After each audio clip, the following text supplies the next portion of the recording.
I see a simulation of an advanced peristaltic pump. There's a circular pump mechanism with 3 rollers rotating, and it shows fluid moving through it. On the right, there are controls for pump speed, number of rollers, tube diameter, occlusion, back pressure, and fluid type.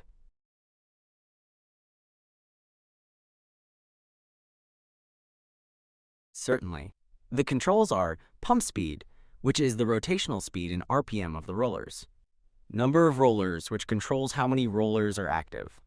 Tube diameter, which adjusts the size of the tube in millimeters. Occlusion, which is a percentage of how much. Right. Occlusion indicates the percentage the rollers compress the tubing. Back pressure is the pressure the pump is working against, and fluid type allows you to select the liquid being pumped.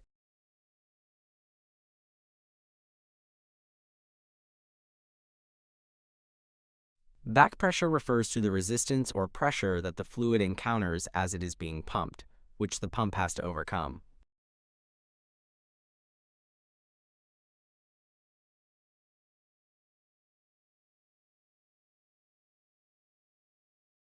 Yes, when the back pressure is adjusted, the flow rate at the top left of the screen changes, indicating a direct effect on the pump's performance.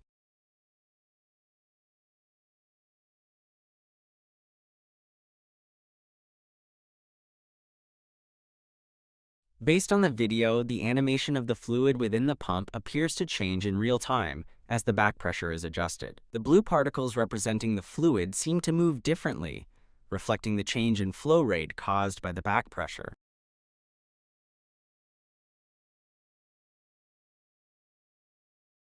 My apologies. While the flow rate text changes, a visual difference in the animation itself due to back pressure is not clearly discernible in the video provided.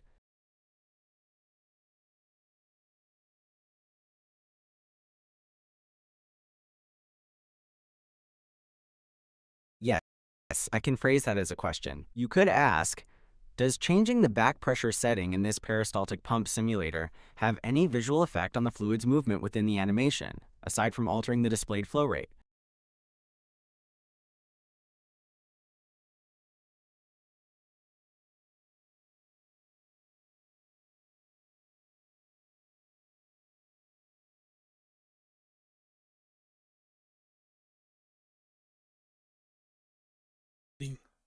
While we're getting the response from the developer, do you have any other comments on the simulation?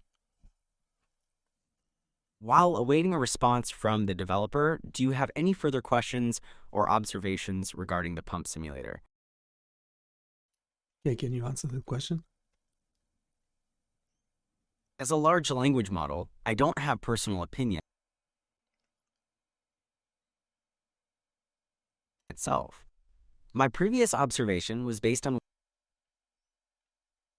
Can you explain the occlusion percentage and what's actually happening to the simulation on the screen?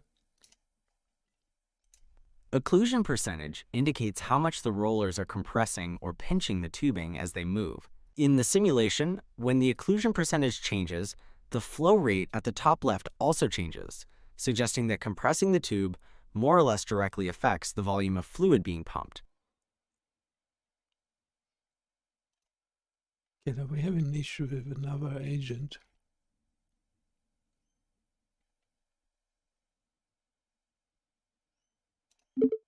Hey, can you double check the code? That doesn't seem to be a correct response. Can you explain the original question and update your response? Just make it conversational. Don't include any code.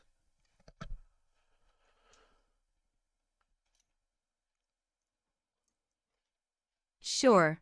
The original question was about whether changing the back pressure setting in the peristaltic pump simulator has any visual effect on the fluid's movement, aside from altering the displayed flow rate. From reviewing the code, the back pressure setting does indeed have a visual impact. Specifically, particle movement, the particles representing the fluid slow down when back pressure increases. This simulates the resistance at the outlet, making the fluid appear to struggle more as it moves through the tube. Particle distribution, Higher back pressure can cause particles to bunch up in certain areas, particularly near the inlet or along the tube, as the flow rate decreases. Flow dynamics: the interaction between the rollers and the fluid particles becomes more noticeable. For example, particles may appear to slip backwards slightly under high back pressure conditions. These visual effects are designed to complement the numerical flow rate display, providing a more intuitive understanding of how back pressure influences the system. Let me know if you'd like further clarification or adjustments.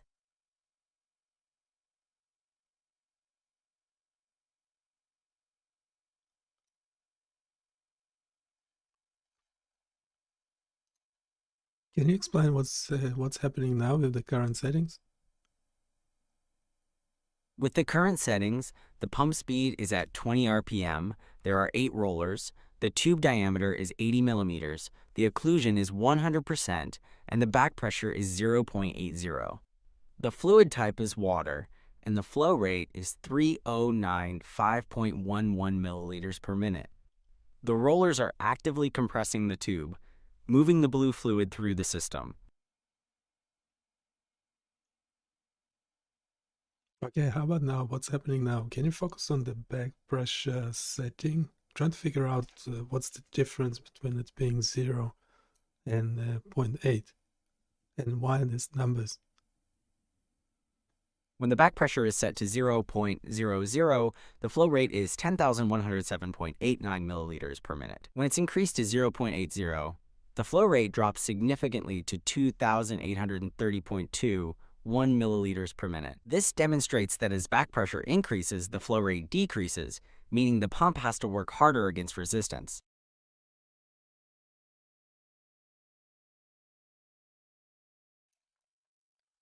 Yeah, I don't get how is it being actually represented in the simulation. So when I increase the back pressure, the liquid particles are clumping together. Can you explain that? Yes, when back pressure is set to 0.00, the light yellow fluid particles appear to be clumping or accumulating on the inside of the tube near the top as they move through the pump. Yes, and can you explain the back pressure controller, what it does? The back pressure controller adjusts the resistance the pump works against. When the back pressure is at 0.00, like it is now, there's no resistance, which leads to a higher flow rate. Increasing the back pressure increases the resistance, which in turn reduces the flow rate. Yeah, but do we actually see a difference in the simulation itself when changing the back pressure value?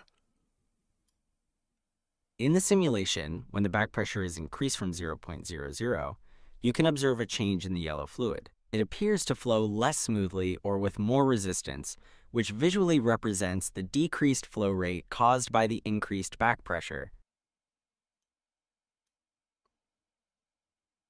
Yeah, but what difference does it make to the pump, the distances of different components in the simulation, specifically the pump? The image doesn't provide specific measurements for the distances between components in the pump. It primarily focuses on the functional aspects and fluid flow. No, that's not what I'm talking about.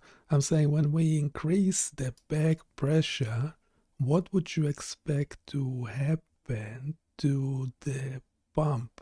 Would the wheels, or whatever they're called, be further away from the outer wall of the tube?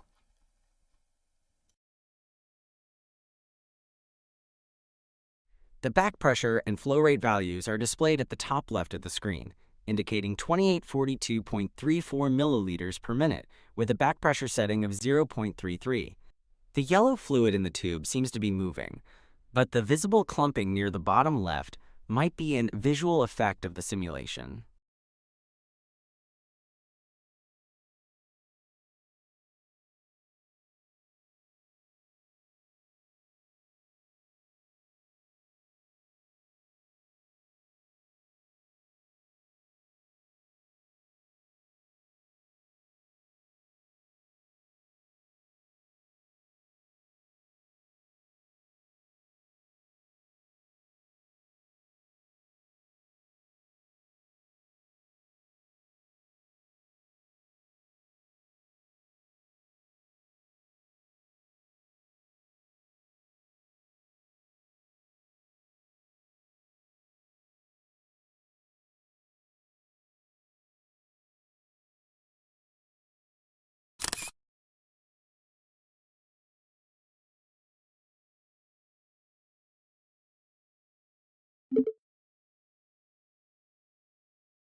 The image shows the peristaltic pump simulator in action, where the fluid is being moved through the tube by the rollers rotating around the central rotor. The canvas displays the pump mechanism, including the rollers compressing the tube to push the fluid forward. The fluid particles are visible within the tube, and their movement is influenced by various settings controlled through the panel on the right. The code behind this simulation dynamically updates the visual representation based on user inputs, such as pump speed, number of rollers, tube diameter, occlusion percentage, back pressure, and fluid type. For example, the back pressure slider adjusts the resistance at the outlet, which slows down the fluid particles and reduces the flow rate displayed at the top of the canvas. The code calculates the compression of the tube walls and the displacement of fluid particles using mathematical models, ensuring that the animation reflects realistic fluid dynamics. The controls panel allows users to interact with the simulation, and the canvas updates in real time to show the effects of these changes. The flow rate displayed in the overlay text is calculated based on the pump speed, tube dimensions, occlusion, and back pressure,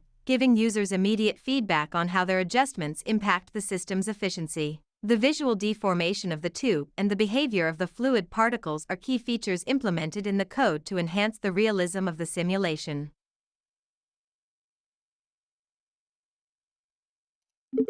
Okay, can you explain something real quick? The back pressure, should it change?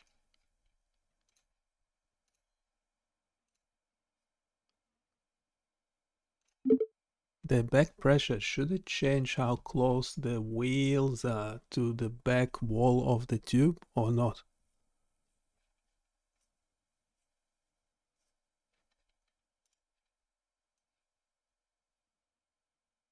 No, the back pressure setting in the simulation should not change how close the rollers are to the back wall of the tube. The roller's proximity to the tube wall is determined by the physical dimensions of the pump, such as the tube diameter, occlusion percentage, and roller radius. Back pressure, on the other hand, simulates resistance at the outlet of the pump, affecting the flow rate and the movement of fluid particles within the tube.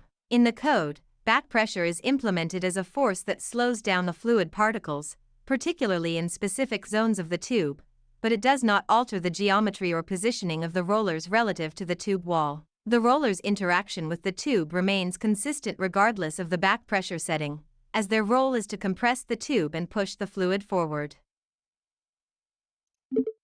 Okay, so the main question is, how does the back pressure change of the value should affect the visualization of the whole pump, peristaltic pump simulation?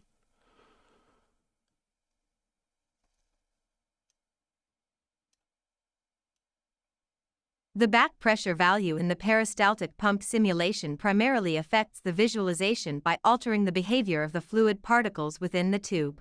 When the back pressure increases, it simulates resistance at the outlet, which slows down the movement of the fluid particles. This creates a visual effect where the particles appear to move more sluggishly or even bunch up in certain areas, particularly near the inlet or along the tube.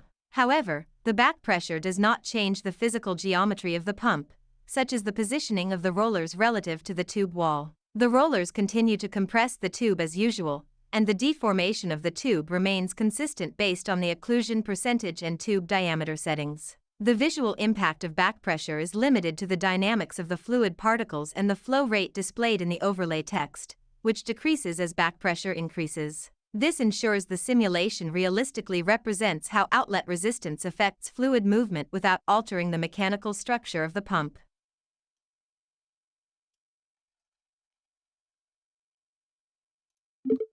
Okay, just a quick testing, a quick testing of the code.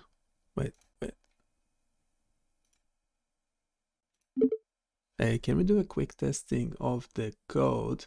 It seems that the back pressure slide the input, whatever output, whatever the setting is, it's only taking effect when I change the fluid type. Is that correct? Can you check the code specifically for that?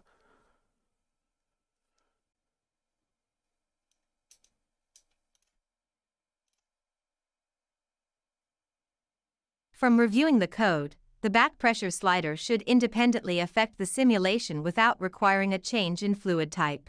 The pressure slider input is tied to the state.backPressure variable, and its value is used in the update particles function to apply resistance to fluid movement. Specifically, the back pressure reduces the driving force acting on particles in certain zones of the tube, which should visually slow down the particles and decrease the flow rate displayed. If the back pressure effect is only noticeable when the fluid type is changed, it might indicate an issue with how the pressure slider input event is handled or how the simulation state is updated. The pressure slider has an event listener that updates state.backpressure and the corresponding output value, pressure value. This should trigger the simulation to recalculate particle dynamics and flow rate immediately. To debug this, you can check if the pressure slider event listener is firing correctly and if the update particles function is properly applying the back pressure effect. Additionally, ensure that the animation loop function is continuously updating the simulation state and rendering the changes. If the issue persists, it might be worth adding a console log inside the pressure slider event listener and the update particles function to verify that the back pressure value is being applied as expected. Okay, can we debug the code, add the troubleshooting and the messages to the console just to check that the back pressure value is actually changing on the fly? And we don't need, currently it seems like we need to actually change the fluid type or something for that back pressure value to take effect. Can we test for that?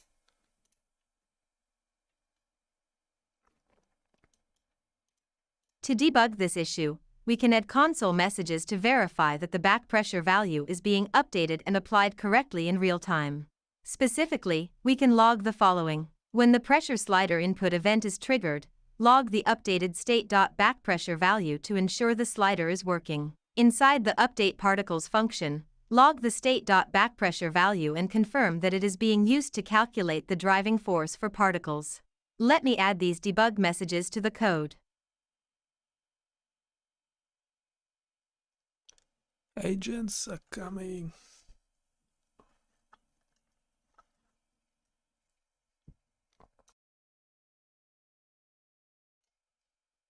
Yeah, we have Made changes. I've added debug messages to log the back pressure value when it is updated via the slider and when it is applied to particles in the simulation. You can now open the browser's developer console to monitor these logs and verify if the back pressure is taking effect in real time. Let me know if you need further assistance.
Okay, so back pressure value is changing real time, which is fine, but then it doesn't seem to affect the the particle at angle.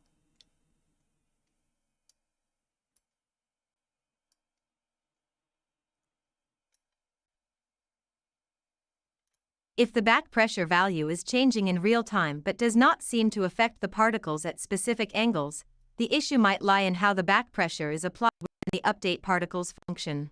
Specifically, pressure zone definition, the back pressure is applied only within a specific angular range, pressure zone start to pressure zone end. If particles are outside this range, they won't experience the back pressure effect. You might want to verify if the particles are actually within this range during the simulation. Driving force calculation, the back pressure modifies the driving force for particles within the defined pressure zone. If the modification is too small or overridden by other forces, e.g., roller forces, the effect might not be noticeable. You could increase the impact of back pressure to test its visibility. Particle position update. After applying the driving force, the particle's position, p dot angle, is updated. If the damping factor, p dot velocity asterisk equals 0.9, is too strong, it might negate the effect of back pressure, making it less visible. To debug further, you can add logs to check whether particles are within the pressure zone, the calculated driving force after applying back pressure, the updated p dot angle and p dot velocity values. Let me know if you'd like me to add these additional debug logs. Yeah, can we add the debug logs? We want to get to the bottom of this, because currently, again, if you can explain in plain language, currently the back pressure doesn't changing the slider value doesn't seem to do much visually.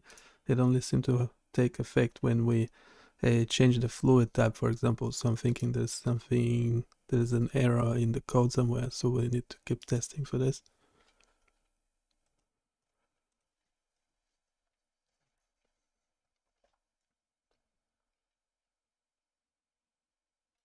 To address the issue, we need to add more detailed debug logs to pinpoint where the back pressure effect might be failing. The problem seems to be that changing the back pressure slider value doesn't visually affect the simulation unless the fluid type is changed. This suggests that either the back pressure value isn't being applied correctly to the particles or the visual updates aren't reflecting the changes. I'll add debug logs to verify if particles are within the pressure zone start to pressure zone end. Log the calculated driving force after applying back pressure. Check the updated p dot angle and p dot velocity values to ensure the back pressure is influencing particle movement. Let me update the code with these logs.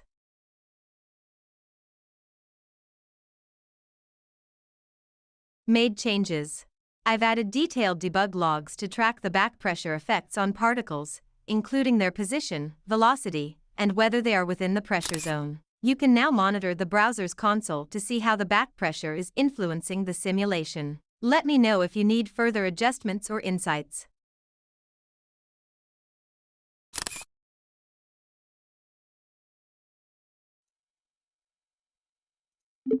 Okay, so I added the two images, one with 0 back pressure and the other one with back pressure of 0.8. Can you explain the difference and if it's working as expected? Just use plain language.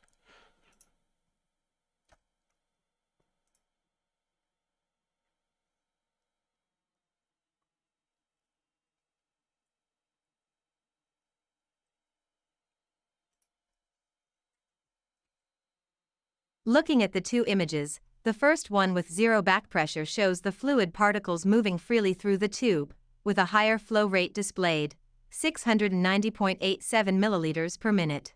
The particles appear to be distributed evenly and move smoothly along the tube without any noticeable resistance. In the second image, with back pressure set to 0.8, the flow rate has dropped significantly, 193.44 milliliters per minute, indicating that the back pressure is reducing the efficiency of the pump.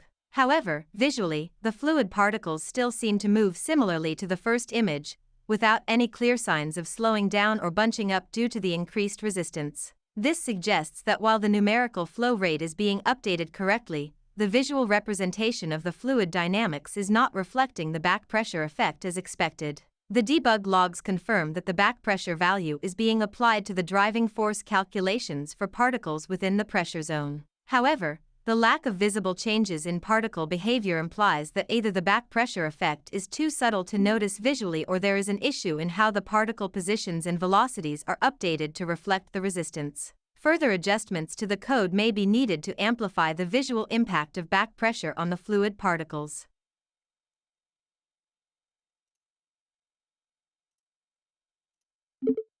Okay, so can we remove the current console logs, the current debugging logs, because considering that's the values are actually correct, but yeah, we need to troubleshoot further. Why do we see the change on the animation only after changing the fluid type? Can we look into the code?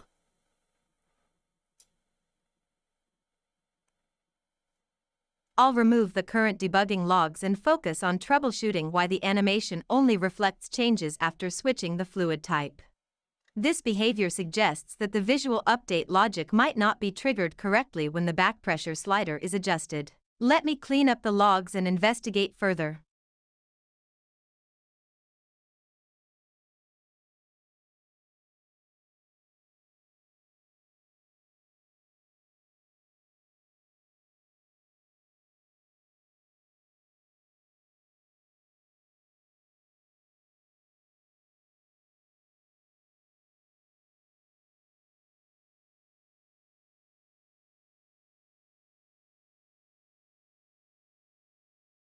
Made changes. I've removed the debugging logs from the code. Now, we can focus on troubleshooting why the animation updates only after changing the fluid type. This likely points to an issue with how the visual update logic is triggered when the back pressure slider is adjusted. Let me know if you'd like me to investigate further or add new debugging mechanisms.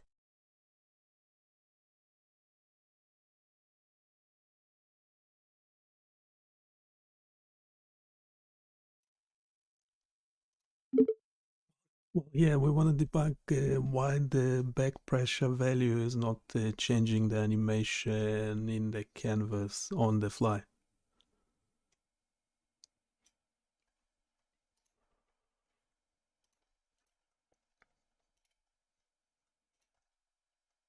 To debug why the back pressure value is not changing the animation in the canvas on the fly, we need to ensure that the canvas redraw logic is triggered whenever the back pressure slider is adjusted.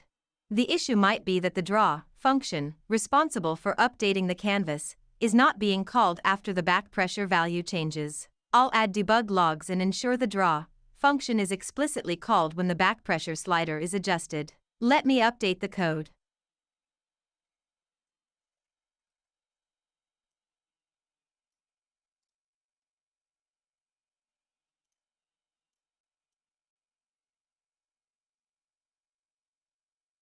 Made changes.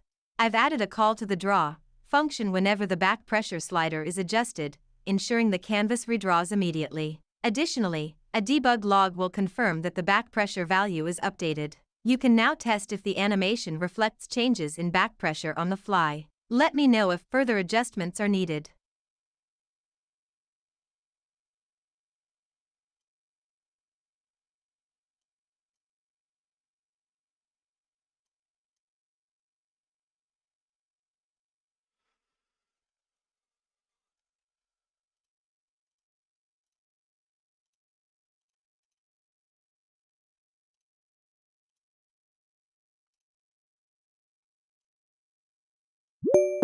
Okay, can you explain what you see on the screen real quick? You're looking at a screen displaying an advanced peristaltic pump simulator. On the left side, there's a visual representation of a pump with 6 rollers moving within a tube and a blue liquid inside the tube being pumped. Above this, it shows the flow rate at 2769.49 milliliters per minute. On the right, there are controls for the pump's settings, including pump speed, number of rollers, tube diameter, occlusion percentage, back pressure, and fluid type. Below the controls, there's a console showing back pressure updated messages with various values. The bottom left of the screen has text describing the simulator's features.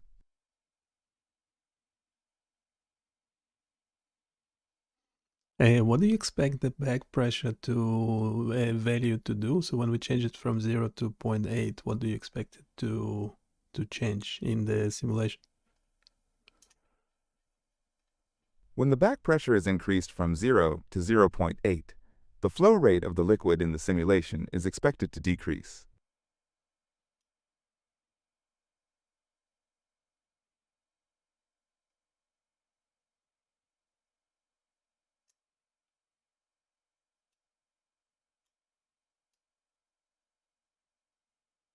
And is it, now that I'm changing the value for the back pressure, is it actually happening as expected?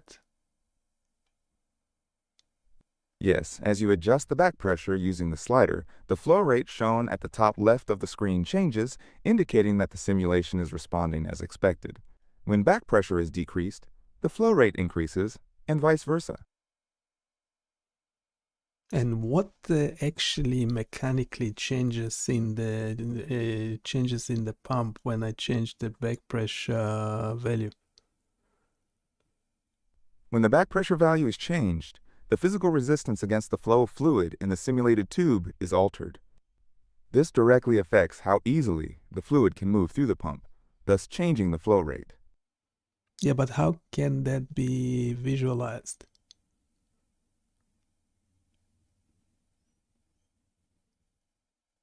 The effect of back pressure is visualized in the simulation by the changing flow rate displayed at the top left of the screen, as well as the dynamic movement of the blue fluid particles within the pump tube. When the back pressure increases, the fluid particles appear to move slower and the flow rate decreases, demonstrating the increased resistance. Okay, what it is called? Where my mouse pointer is.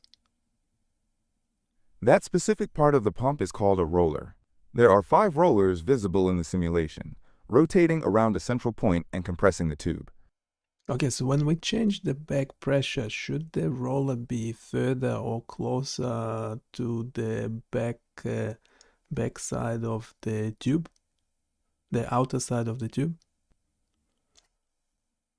I am sorry, I am unable to answer your question because I cannot observe the tube's outer side in the video.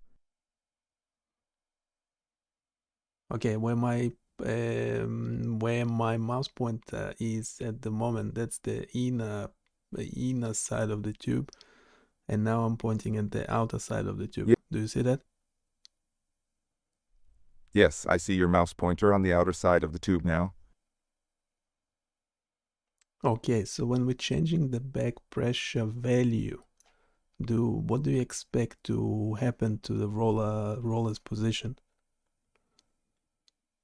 When the back pressure value is changed, it won't directly affect the position of the rollers, as their movement is determined by the pump speed and the number of rollers. Back pressure primarily influences the fluid flow against the roller's action.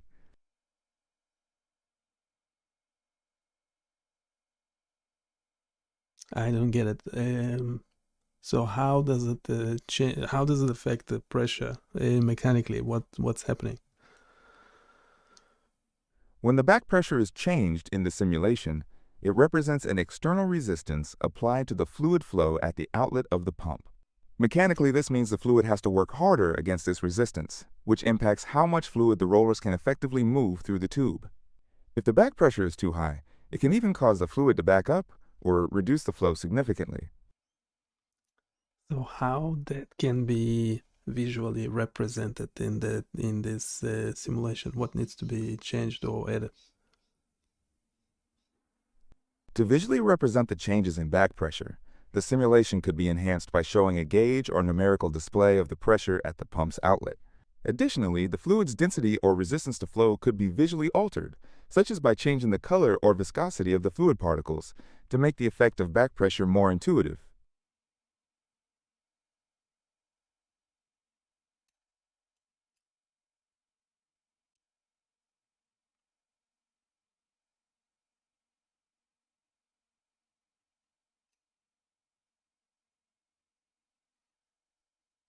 Can you comment on the position of the roller in relation to the outer outer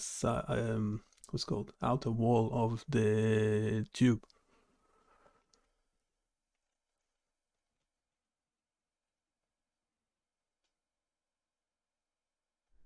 The roller currently being pointed at is located on the inner side of the blue tube, making contact with the tube's wall.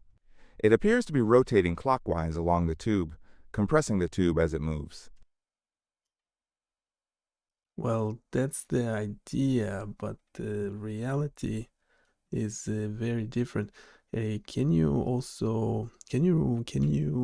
update your previous response and also include how occlusion percentage should affect the simulation visually? The occlusion percentage directly relates to how much the rollers compress the tube. In the simulation, as you increase the occlusion percentage, you should visually see the tube walls being pressed more firmly by the rollers, making the passage for the fluid narrower. This would be represented by the blue outline of the tube becoming more tightly squeezed around the rollers, and the space for the blue fluid particles would decrease, potentially affecting their movement and the overall flow rate.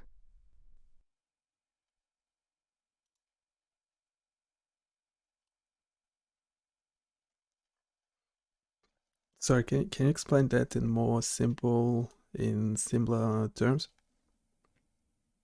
Think of occlusion percentage as how much the rollers pinch the tube. If it's at 100%, the tube is completely squeezed shut and no fluid can pass. If it's at 0%, the rollers aren't pinching the tube at all, so fluid can flow freely. Increasing the occlusion means the rollers are pressing harder, making it more difficult for the fluid to flow. Okay, so currently the occlusion slider doesn't actually change anything in the simulation itself, in the position of the roller and how strong, how much does it press against the tube, does it? Currently, the occlusion slider is set to 75%, which means the rollers are pressing against the tube, creating a narrower path for the fluid. The visual representation shows the tube slightly compressed where the rollers are in contact, and the fluid particles appear to be flowing through this constricted space. The degree of compression you see on the blue tube line, and how tightly it hugs the rollers, directly represents the occlusion percentage.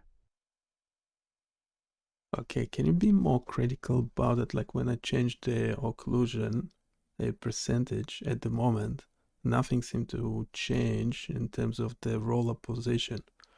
So, can you comment on that? Be highly critical?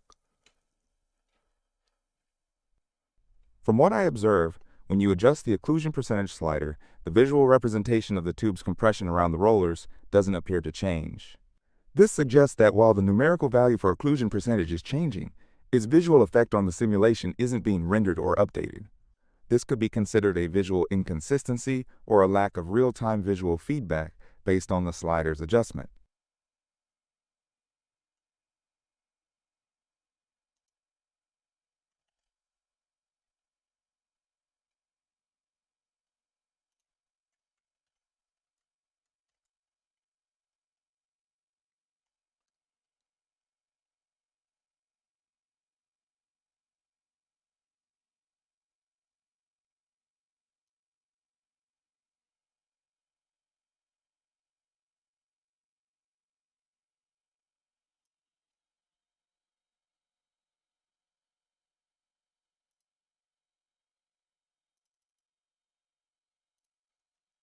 Okay, so the developer is saying the issue is observing suggests that the occlusion value is being updated numerically but isn't being applied to the visual rendering logic for the tube compression. You're right. The developer's note in the console indicates that while the occlusion value itself is being updated in the background, this change isn't visually reflected in how the tube is rendered on screen. So even though the numerical value for occlusion might be changing, the visual representation of the tube's compression isn't keeping up.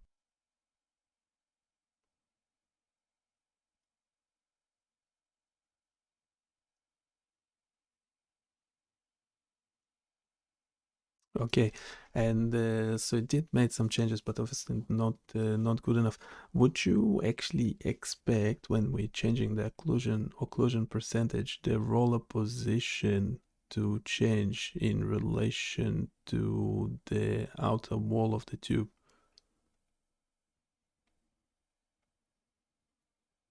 Ideally, yes. When the occlusion percentage is changed, the visual representation of the tube's outer wall should adjust to show the rollers either compressing it more or less, depending on the new value. This visual feedback would help confirm that the occlusion setting is directly influencing the pump's operation.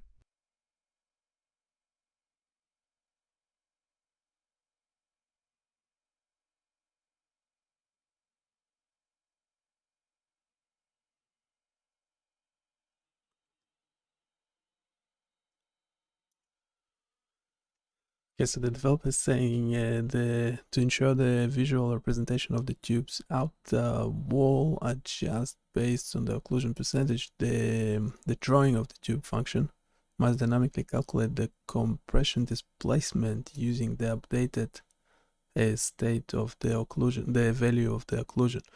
This compression displacement should directly influence the inner wall's position, reflecting the degree of compression applied to the rollers.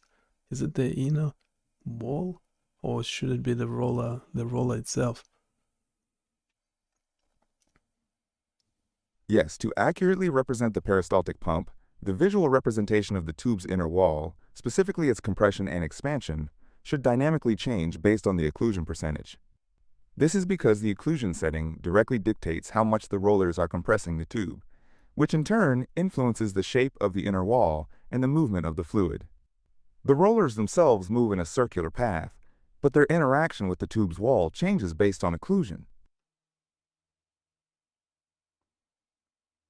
Okay, so should the roller positions change as we change the occlusion or not? In a peristaltic pump, the rollers themselves typically have fixed positions relative to the pump's rotating mechanism. The occlusion setting usually refers to how much the rollers compress the flexible tubing, which changes the inner diameter of the tube, not the physical position of the rollers. So how the rollers do that in the real pump? In a real peristaltic pump, the rollers are typically mounted on a rotor that spins. As the rotor turns, the rollers sequentially compress the flexible tubing against a stationary housing or raceway.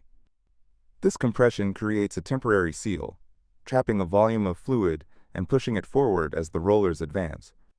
The degree of occlusion is set by adjusting how tightly the tubing is pressed against the raceway by the rollers.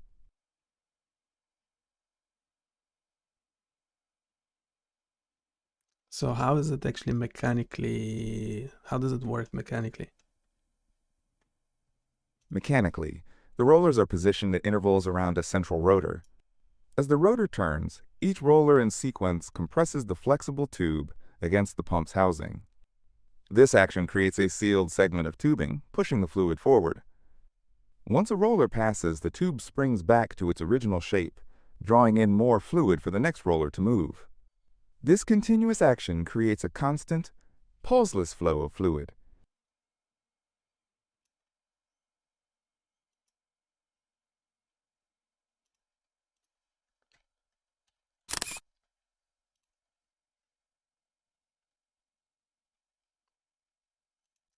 There seemed to be a there seemed to be a problem of where the fluid actually is. Is the fluid meant to be?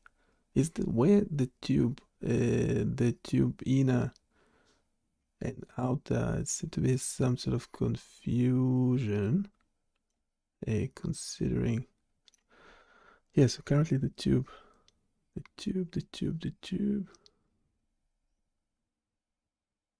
It looks like you're pointing out an issue where the blue dots, representing fluid, are appearing outside the blue tube outline. In a realistic simulation, the fluid should always remain within the bounds of the tube. This suggests there might be a visual glitch or a miscalculation in how the fluid's position is being rendered relative to the dynamic tube shape. No, so can you see where my mouse pointer is? Is the fluid meant to be in this section or within the blue line, considering where the inlet and outlets are? You're asking if the fluid should be contained within the blue line, considering the position of the inlet and outlet. Yes, the blue line represents the tube, and the fluid should always be confined within it as it flows from the inlet to the outlet. The appearance of fluid outside the blue line, especially near the rollers, indicates a visual anomaly in the simulation.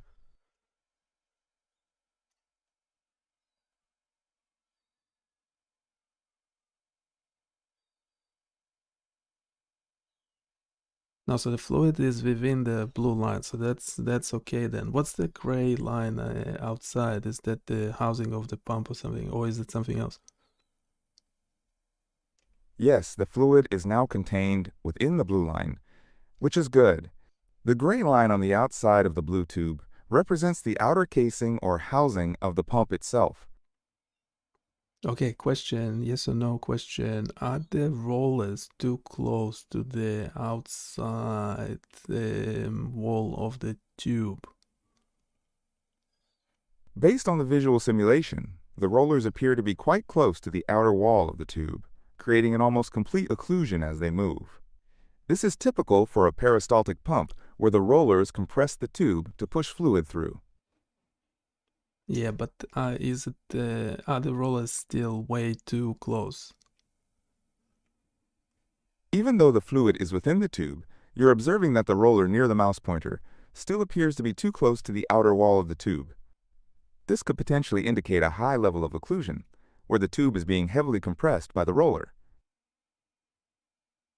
And that will cause wearing out, would it? Given the rollers appear very close to the tube, causing significant compression, it is plausible that this could lead to increased wear and tear on the tube over time. Excessive or continuous high occlusion can put stress on the tube material, potentially shortening its lifespan. Okay, so currently still when we're changing the occlusion percentage, should we see more space between the roller and the outer wall of the tube? The answer is yes. You're noticing how adjusting the occlusion percentage impacts the gap between the rollers and the outer tube wall.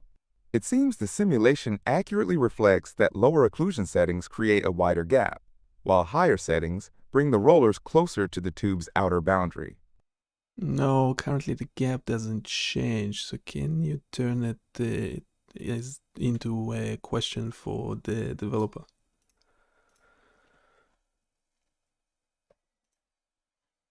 You're observing that changing the occlusion percentage in the simulation doesn't seem to visibly alter the gap between the rollers and the tube, and you'd like to ask the developer about this. Yeah, that's right. Can you do like an extensive technical question for the developer about this? Of course. To accurately frame a question for the developer, could you elaborate on the specific technical details you'd like? You can do it, just go for it. My apologies, I misunderstood. You'd like me to formulate a technical question for the developer regarding the occlusion percentage not visibly affecting the gap between the rollers and the tube, despite the flow rate changing. Here's the question. When adjusting the occlusion percent slider in the advanced peristaltic pump simulator, the displayed flow rate changes, indicating a functional impact. However, the visual representation of the gap between the rollers and the outer tube wall does not appear to change correspondingly. Is this an intended visual simplification, or does the simulation model the physical deformation of the tubing and the resulting changes in the gap as the occlusion percentage is adjusted? If it's the latter, could you provide insight into why this visual change isn't apparent?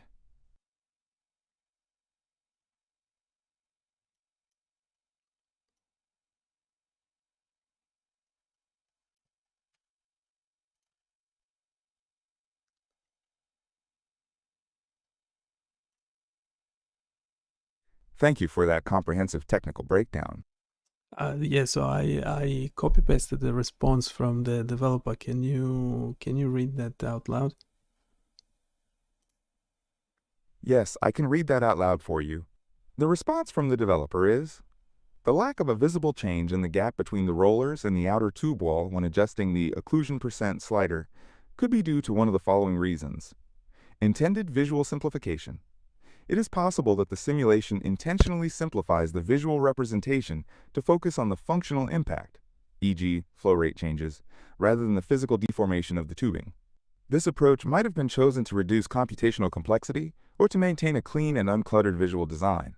Simulation model versus visualization. If the simulation does model the physical deformation of the tubing and the resulting changes in the gap, the visual representation might not be dynamically linked to the underlying simulation data. This could be due to a limitation in the rendering logic that does not update the visual gap dynamically, a deliberate decision to prioritize performance over real-time visual accuracy, technical constraints. Real-time visualization of physical deformation, especially in a web-based application, can be computationally expensive. The developers might have opted to exclude this feature to ensure smooth performance across devices. To confirm whether the simulation models the physical deformation, check the underlying code for the slider's event handler and the logic that calculates the flow rate. Look for any mathematical or physical models that account for tubing deformation. Inspect the rendering logic to see if it includes any provisions for updating the visual gap based on the occlusion percentage.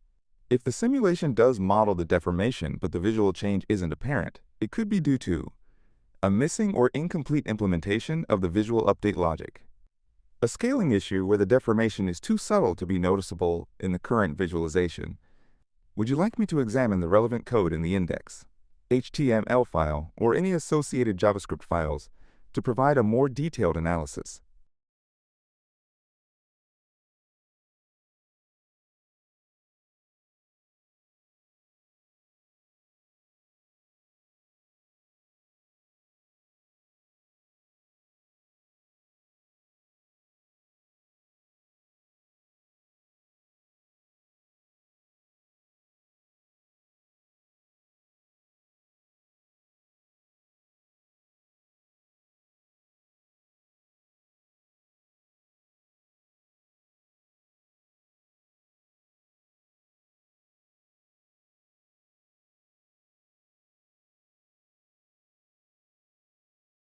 You're observing the simulation and asking what you would expect to change on the canvas regarding the position of the rollers relative to the outer wall of the tube.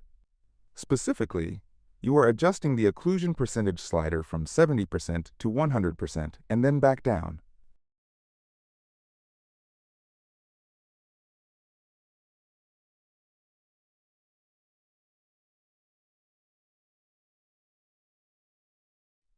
Based on the video, you are currently interacting with the occlusion percent slider, moving it up and down. This action is visibly changing the flow rate displayed at the top of the screen. The fluid in the tube, represented by yellow particles, also appears to be influenced by these changes in occlusion.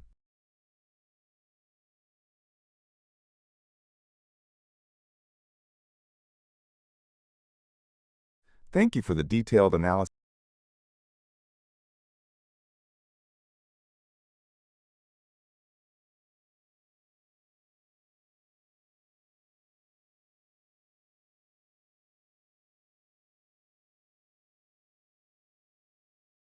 Certainly.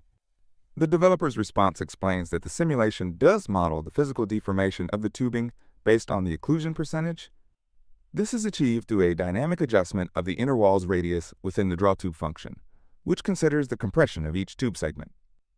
The compression is updated by the updateTubeState function based on how close the rollers are. The outer wall, however, remains fixed as it represents the pump housing. The reason the visual change might not be immediately noticeable could be due to a scaling issue, where the deformation is too subtle, or limitations in the rendering parameters, like line thickness or colors. Additionally, the specific range of the occlusion slider, 0.7 to 1.0, might not produce a very dramatic visual difference. To improve the visibility of this deformation, the developer suggests increasing the scaling factor for compression displacement, enhancing the visual feedback with contrasting colors or shading, or using temporary debugging visualizations like markers. They are also offering to implement these changes, or investigate the code further if you wish.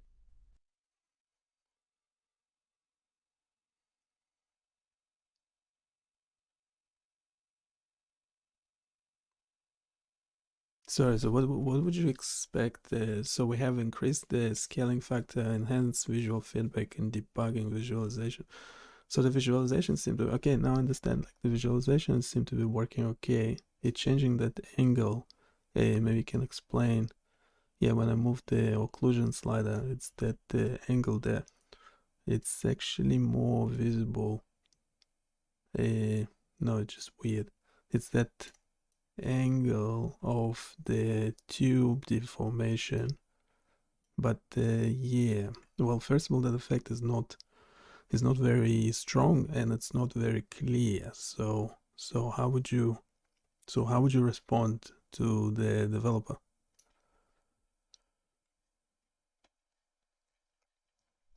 Given that the visual effect of the tube deformation is not very strong or clear, how would you like to respond to the developer regarding this? Yeah, can you go ahead and answer that? Based on the image, the Advanced Peristaltic Pump Simulator is currently showing a flow rate of 221 0.79 milliliters per minute. The pump speed is set to 5 revolutions per minute with 3 rollers, a tube diameter of 80 millimeters, and an occlusion of 80%. Can we go back discussing the effect of the occlusion value on the simulation and the fact that it's not clear what it does? considering there is no gap between the outer wall of the tube and the roller. The user is asking for clarification on how the pump works and why the tube is not completely sealed off by the rollers, given that there's no gap between the outer wall of the tube and the roller. I can describe what a peristaltic pump does. A peristaltic pump works by compressing a flexible tube with rollers, which creates a vacuum that draws fluid in and pushes it out. The rollers move along the tube, squeezing the fluid in front of them and creating a seal that prevents backflow.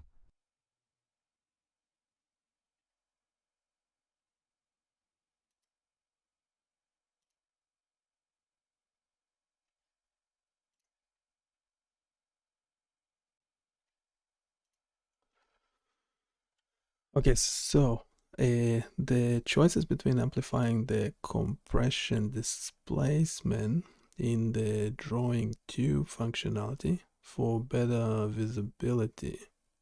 I'm more concerned about the gap between the outer wall and the roller. So can you rephrase this into a question for the developer? Can you explain how the peristaltic pump achieves fluid displacement without a complete seal between the outer tube wall and the rollers, as seen in the simulation?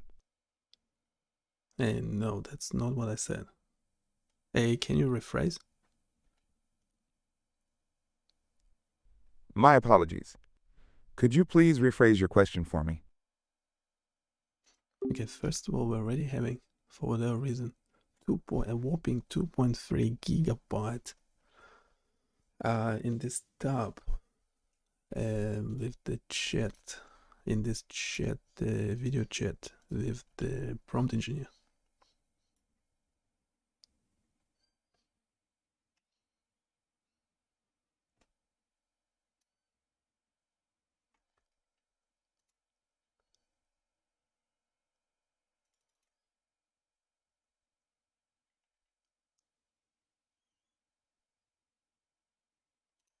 Can you explain that? So if we amplify the compression displacement in the draw tube function for better visibility, do we also need to change somehow the gap between the roller and the outer wall of the tube?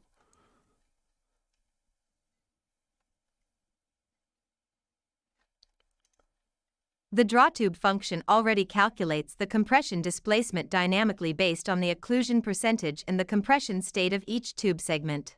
Amplifying the compression displacement would make the deformation of the inner tube wall more visually apparent, which could help users better understand the simulation. However,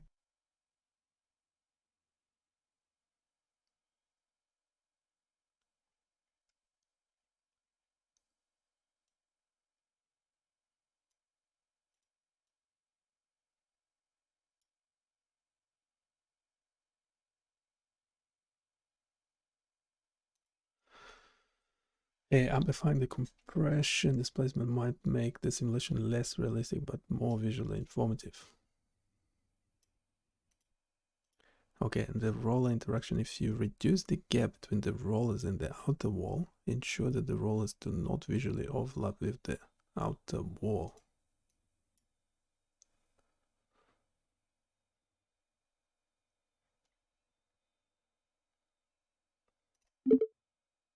Yes, so currently the roller does overlap with the outer wall. It's being super close to the outer wall and overlapping, causing like a bulge, whatever.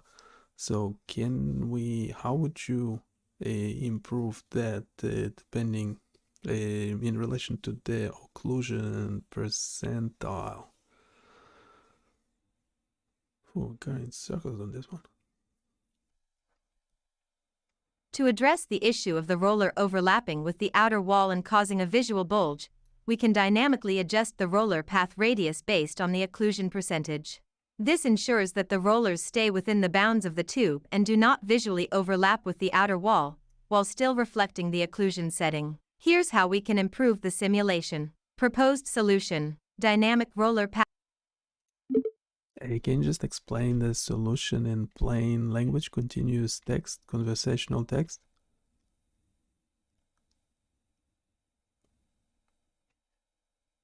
To address the issue of rollers overlapping with the outer wall and causing visual inconsistencies, the solution involves dynamically adjusting the roller path radius based on the occlusion percentage. This ensures that the rollers stay within the bounds of the tube and do not visually overlap with the outer wall, while still reflecting the occlusion setting. The roller path radius determines the distance of the rollers from the center of the pump. By dynamically calculating this radius, we can ensure that the rollers move closer to the inner wall as the occlusion percentage increases, indicating tighter compression. Conversely, at lower occlusion percentages, the rollers will move outward, maintaining a realistic gap between the rollers and the outer wall. Key adjustments: dynamic roller path radius. The roller path radius is recalculated based on the occlusion percentage. At 100% occlusion, the rollers are positioned closer to the inner wall, while at lower occlusion percentages, they are farther out but still within the tube's bounds. Tube dimensions. The inner and outer tube radii remain consistent, with the outer wall fixed to represent the pump housing. The inner wall dynamically deforms based on the compression caused by the rollers and the occlusion percentage. Avoiding overlap. By ensuring the roller path radius is always within the range defined by the inner and outer tube walls, the rollers will no longer overlap with the outer wall. This adjustment also prevents unrealistic bulging effects. Smooth transitions. The changes in the roller path radius are proportional to the occlusion percentage, ensuring smooth and visually appealing transitions as the slider is adjusted. Implementation. The resize canvas and update tube dimensions functions are updated to include the dynamic calculation of the roller path radius. The drawrotor function is modified to use this dynamically calculated radius when positioning the rollers. Benefits. The rollers will always stay within the tube's bounds, avoiding visual inconsistencies. The simulation will better reflect the physical behavior of a peristaltic pump, where the rollers compress the tube without exceeding its outer limits. The visual deformation of the tube will remain consistent with the occlusion setting, enhancing realism. This approach ensures that the simulation is both visually accurate and educational, aligning with the project's goals of providing an engaging and realistic experience.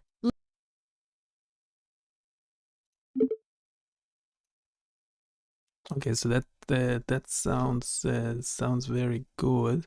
Yeah, can we change the code, update the code accordingly, as discussed in the previous response? And can you just do conversational language responses as to what are the changes made? I want to monitor this one closely.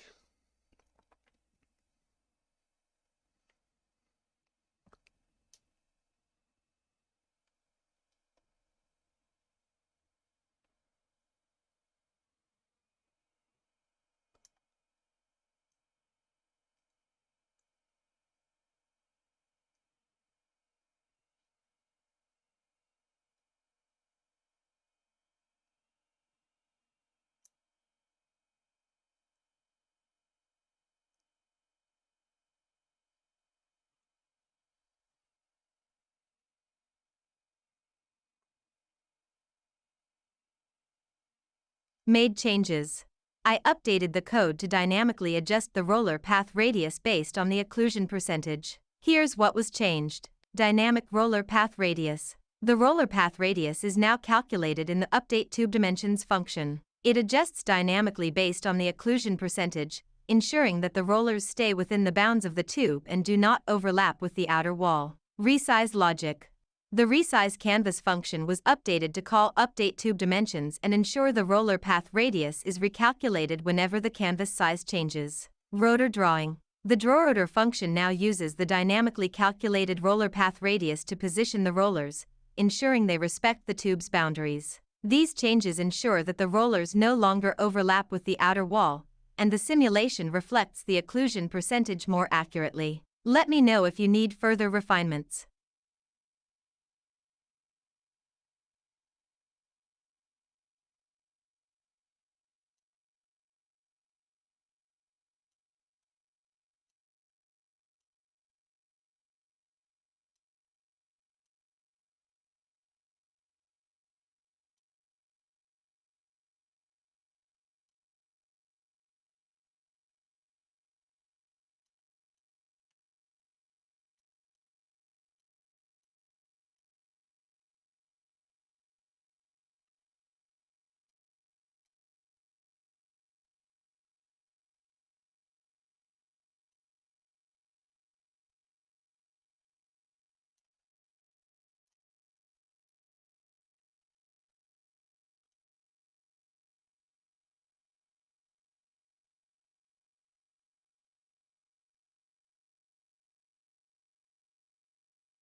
Okay, the changes do make sense, but in relation to these changes made to the code, can you look at the two images with occlusion being low and occlusion being high and explain the difference and any issues that you can see, specifically to do with the position of the roller in relation to the outer wall of the tube?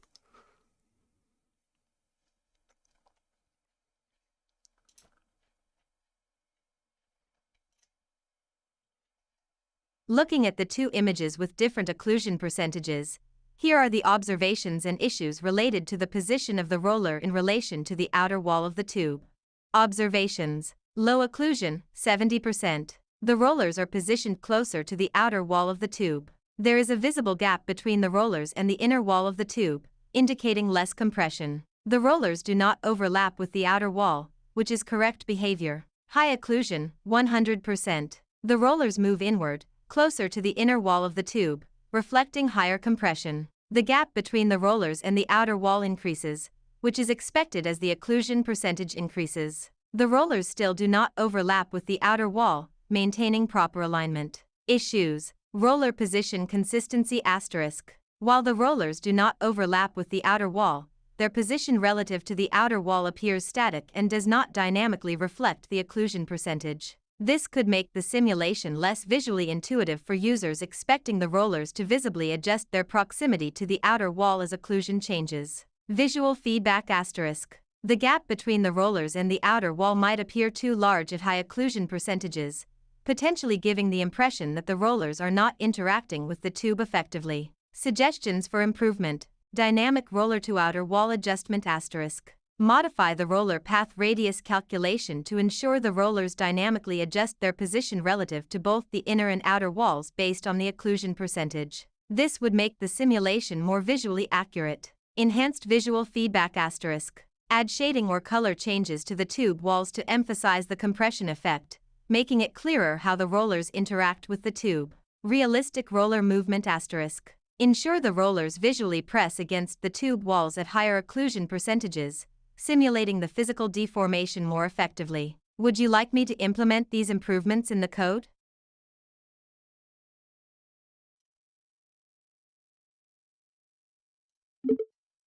Yeah, everything you just said sounds good except the colors. Maybe just leave the colors as they are for now, but they're just updating the position of the rollers relative to the outer wall of the tube. So if you can go ahead and just modify the code, and as you go, if you can explain in conversational plain language what changes are made and how it should affect the simulation.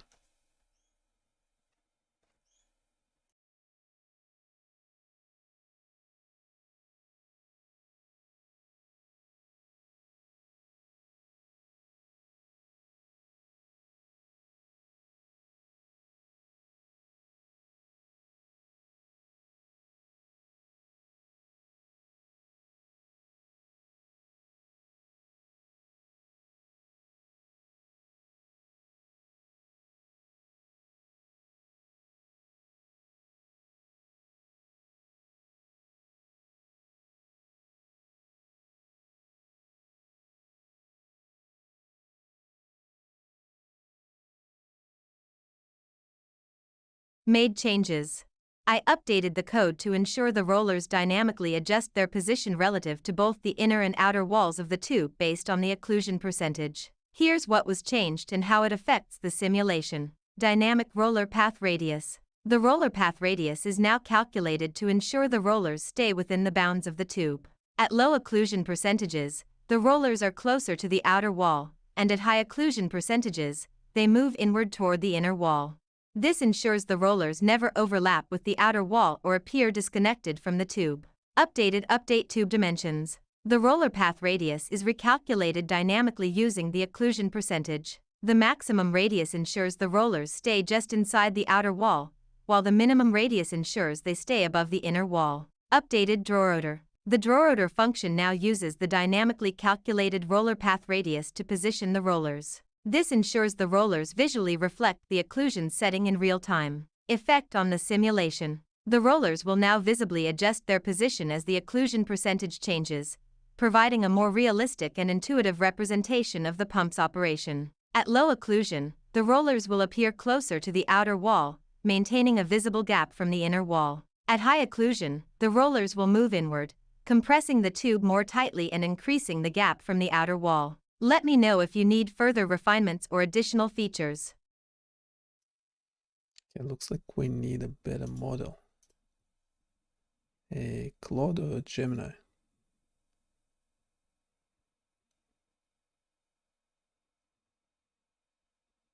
And let's actually do a non-reasoning model because we are in agent mode. So let's do Claude 3.7.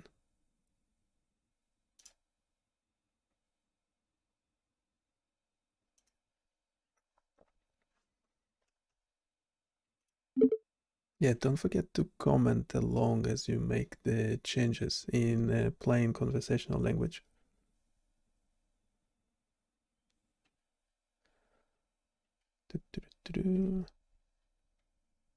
Yeah, it should revert. I'll implement the changes to improve the simulation while focusing on updating the position of the rollers relative to the outer wall of the tube, and explain the changes in plain conversational language. Made changes.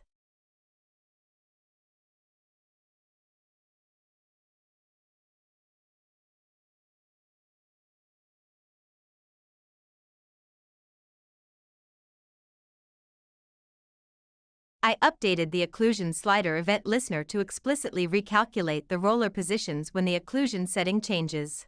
Now whenever you adjust the occlusion percentage, the code will call update tube dimensions, which updates the roller path radius based on the occlusion value. This ensures that the rollers dynamically reposition themselves in real time as you adjust the slider, making the visual feedback more immediate and intuitive. Next, let's make sure the update tube dimensions function correctly positions the rollers based on occlusion. Made changes. I've significantly improved the update tube dimensions function to create a more realistic relationship between occlusion percentage and roller position. Reversed the formula logic. Previously, higher occlusion meant rollers moved inward, away from the tube walls. I reversed this logic so that higher occlusion, 100%, positions the rollers closer to the outer wall, which is more realistic for a peristaltic pump. Added safety margins. I included separate offsets for the outer and inner tube walls to ensure rollers never visually overlap with the walls or go too far inward. Improved documentation. Added explanatory comments to clarify how the roller path is calculated based on occlusion percentage. Added debug logging. Included console logging to help track the relationship between occlusion settings and roller positions. Now let's make sure the visual representation of the tube compression properly reflects the occlusion setting. Made changes. I enhanced the draw tube function to make the visual deformation of the tube more noticeable. Amplification factor.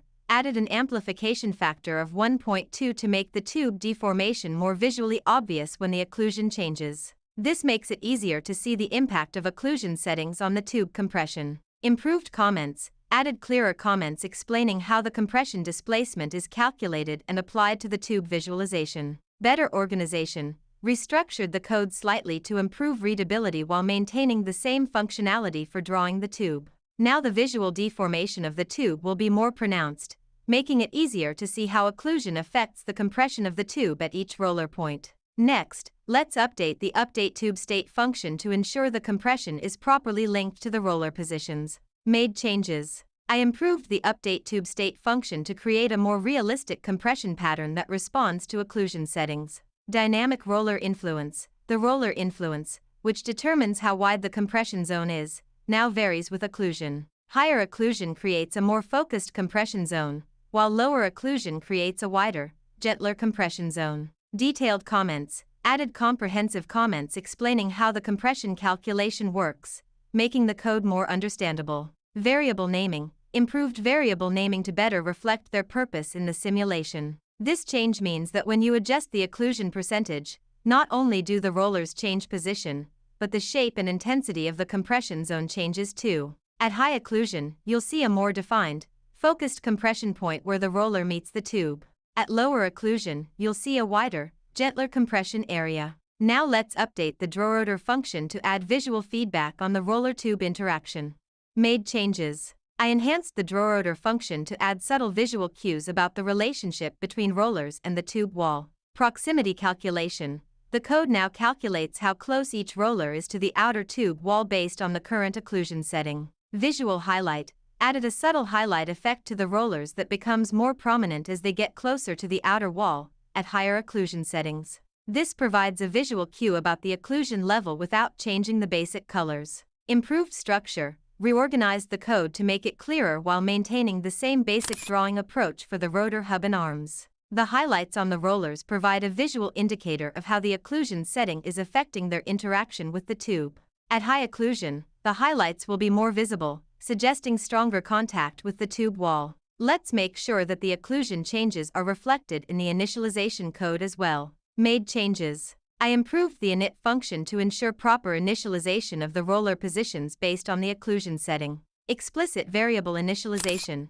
Added explicit initialization of the roller path radius variable to avoid potential issues. Default value display. Made sure the default occlusion value is properly displayed in the UI. Proper sequence. Reorganized the initialization sequence to ensure the roller path radius is calculated correctly based on the initial occlusion setting before the first draw. Better comments. Added more descriptive comments to clarify what each section of the initialization process does. These changes ensure that the simulation starts with the correct roller positions relative to the tube wall based on the default occlusion setting. The changes I've made will create a more realistic and visually informative simulation. Let me explain the key improvements. Dynamic roller positioning.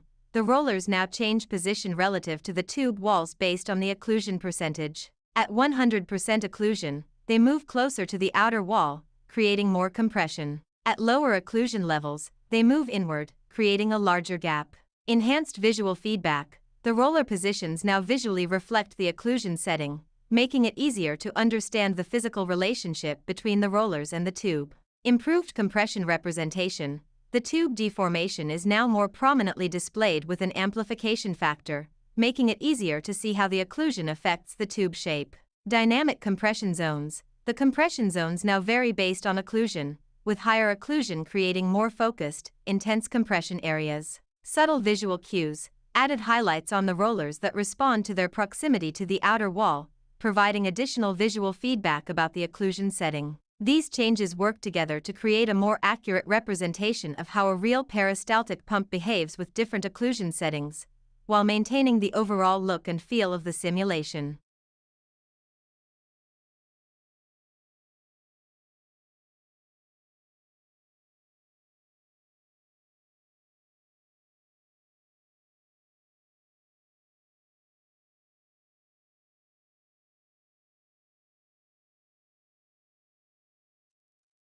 Yeah, having a few issues as expected, I guess.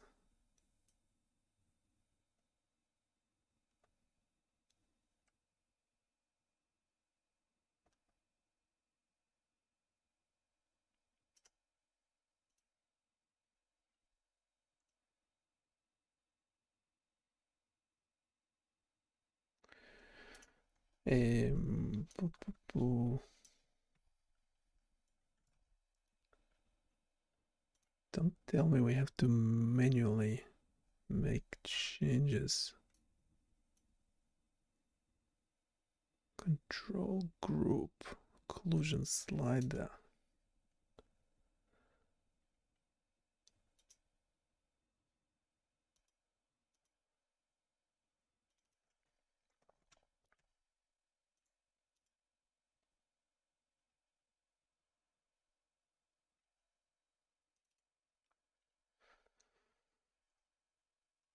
Occlusion slider. What?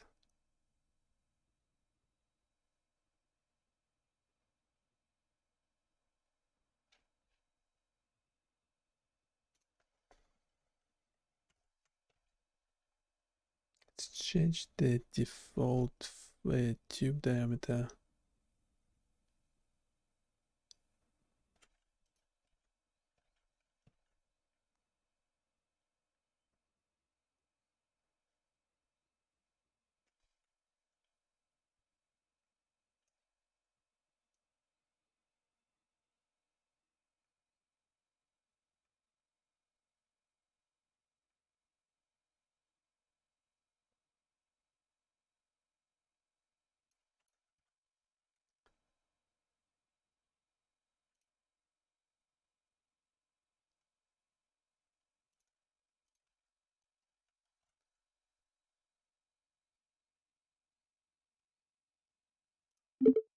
Hey, can we change the tube diameter from minimum 10 to maximum 110 and default value being 60?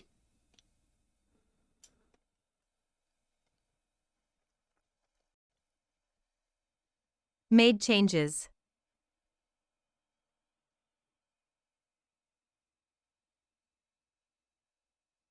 It changes.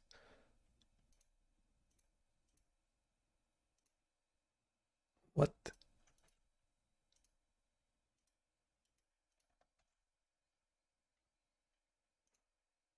That model.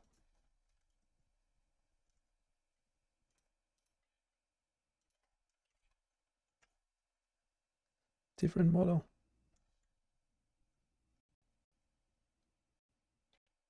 Oh, come on. Are you kidding me?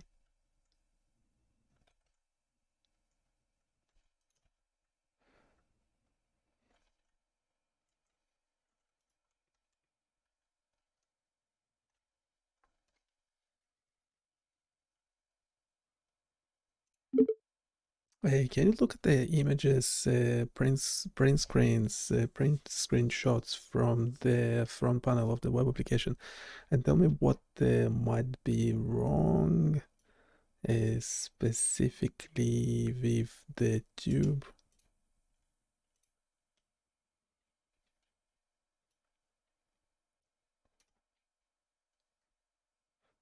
Can spend endless Looking at the amount of time. screenshots of the web application, here are some observations and potential issues.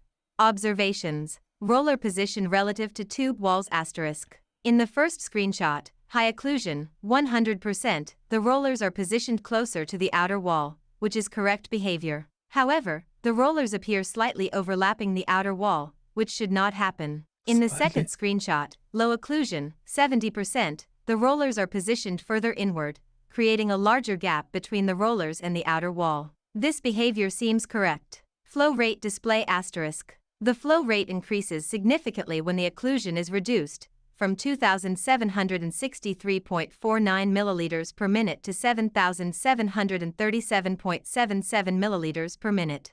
This is expected since lower occlusion allows more fluid to pass through the tube. Tube deformation asterisk. The tube deformation appears consistent with the occlusion settings. At high occlusion, the tube is compressed more tightly, while at low occlusion, the compression is less pronounced. Roller count adjustment asterisk. In the third screenshot, the roller count is increased to 5, and the rollers are evenly spaced around the rotor. This behavior is correct. Potential issues. Roller overlap with outer wall asterisk. In the high occlusion scenario, 100%, the rollers appear to slightly overlap the outer wall of the tube. This is likely due to the calculation of the roller path radius. The safety margin for the outer wall might need to be increased to prevent this overlap. Visual feedback for tube compression asterisk. While the tube deformation is visible, it might not be pronounced enough to clearly show the effect of occlusion settings. Increasing the amplification factor for tube deformation could help. Flow rate calculation asterisk. The flow rate seems to increase linearly with occlusion changes, but it might not account for other factors like back pressure or fluid viscosity. This could make the simulation less realistic. Roller highlighting asterisk. The rollers do not appear to have any visual feedback, e.g., highlights, indicating their proximity to the tube walls. Adding subtle visual cues could improve the user experience. Suggestions for fixes. Adjust roller path radius asterisk. Increase the safety margin for the outer wall in the update tube dimensions function to ensure rollers never overlap with the outer wall, even at high occlusion. Enhance tube deformation asterisk. Increase the amplification factor for tube deformation to make the compression effect more visually pronounced. Refine flow rate calculation asterisk. Incorporate additional factors like back pressure and fluid viscosity into the flow rate calculation for a more realistic simulation. Add roller highlights asterisk. Implement visual feedback for rollers based on their proximity to the tube walls, providing a clearer indication of occlusion effects. Let me know if you'd like me to implement these fixes.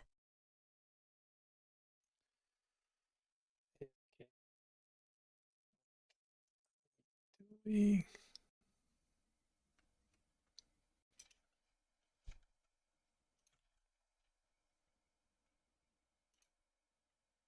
we need an agent.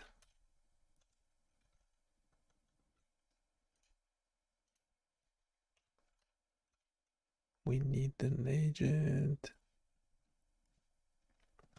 Change the diameter of the tube.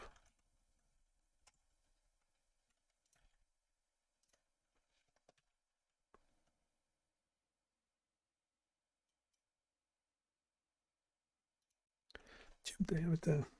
Yeah, we need to change the code in several places.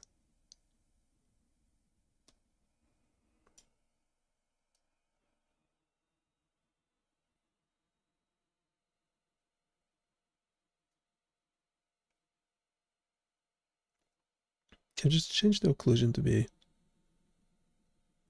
from about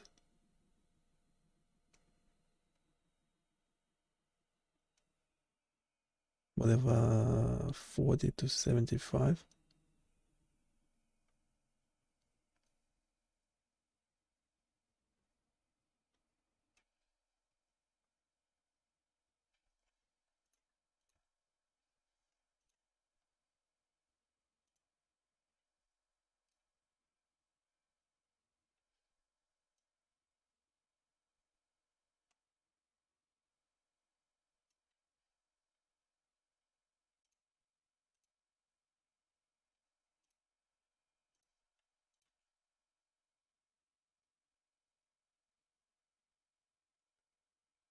Not sure why is it such a big problem. Changing the tube diameter. Is that what the outlet inlet meant to be?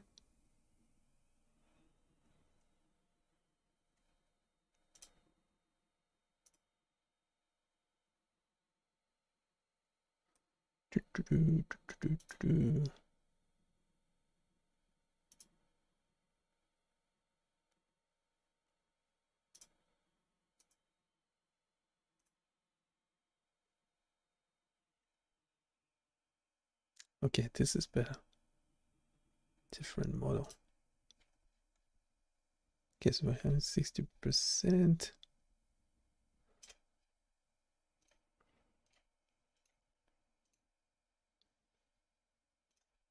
Okay, just a quick response. Does it make sense to change the occlusion value currently from, say, maximum being 75% and lower value being, say, 25%? Can you comment on that real quick? Conversational response, no code. No code.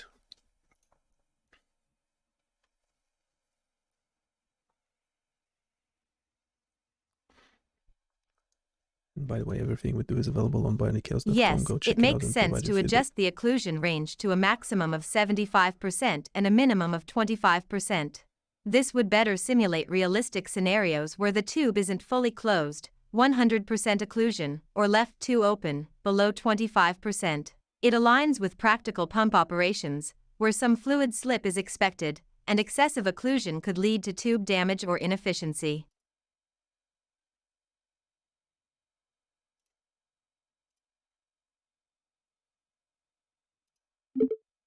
Okay, can you adjust the code accordingly, modifying the occlusion minimum, maximum, and the default value based on what mentioned above?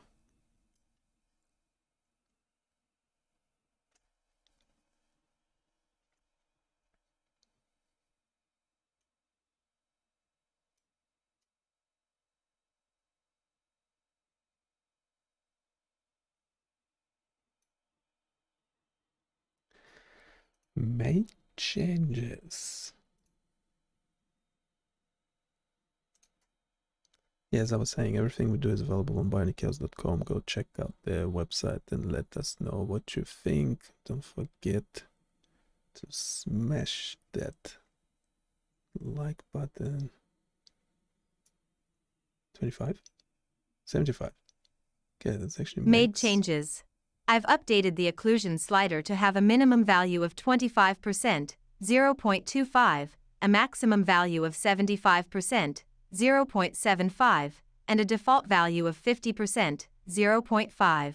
The initialization code and displayed value have also been adjusted to reflect this new range. This should provide a more realistic range for simulating partial occlusion scenarios.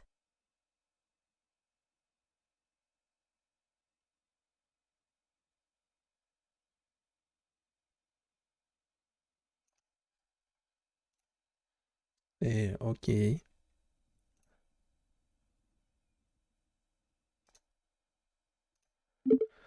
Hey, can you do a quick response when we're changing the occlusion? By the way, I don't mind you being fun. When we're changing the occlusion percentage from 25 and 75, the flow rate in the text is changing, but the actual simulation, the fluid, the particles, whatever, are not moving slower or faster. Can you do? Why? Sure. When you adjust the occlusion percentage between 25% and 75%, the flow rate text updates dynamically, but the actual simulation, fluid particles, tube deformation, etc., might not.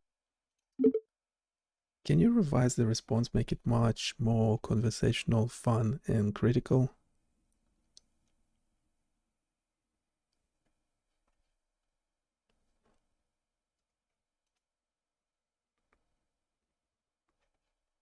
Alright, let's talk about this occlusion slider situation. All right. So, you've got this fancy slider adjusting between 25% and 75%, and That's the flow right. rate text is doing its thing, updating like a champ. But the actual simulation? The particles? The fluid? They're just sitting there, sipping coffee, completely ignoring the drama of the slider. Here's the deal. The simulation logic isn't fully hooked into the occlusion value. Sure, the numbers are changing, but the visual feedback, the juicy part, is missing. The particles should be squirming through tighter spaces or flowing freely when the occlusion loosens up. The tube deformation should scream, "I'm being squeezed," or "Ah, sweet relief." Okay, can you just cut the nonsense? Yeah, when I say being fun, it still has to be relevant to what we are doing. So no, the particles are moving as expected. So when we have the water particles, yeah, they do move as expected. They stay within the two blue lines, which represent the inner and outer line of the tube, which is working really well. Why is it looking 5 Got it, references? let's keep it relevant and focused. If the particles are already moving as expected and staying within the boundaries of the inner and outer blue lines, then the simulation is doing its job visually. The flow rate text dynamically updating is a good indicator of the occlusion slider working. However, if you're looking for more visual drama when adjusting occlusion, like more pronounced tube deformation or a clearer visual impact on particle density. Now we're primarily concerned with the flow rate as indicated on the canvas as text as a number, milliliter per minute, is not being reflected in the speed of the particles flowing within the tube. Can you, fun, critical, comment that?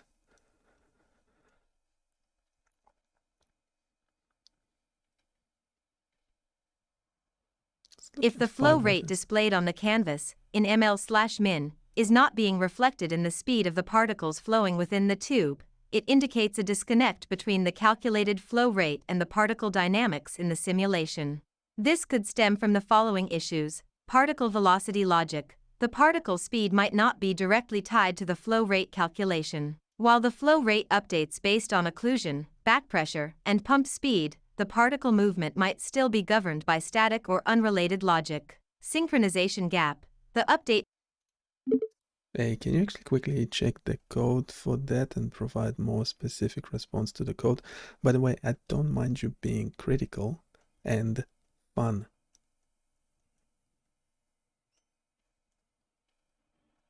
Is it summarizing conversation history for?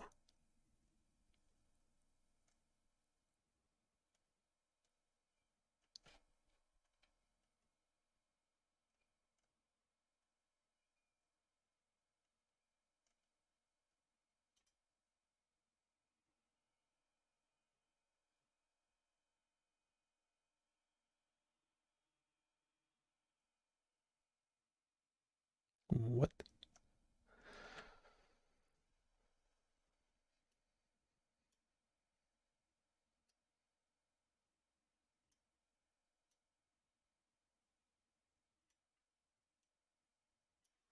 What's the default occlusion? Is 50. Oh, that should be fine.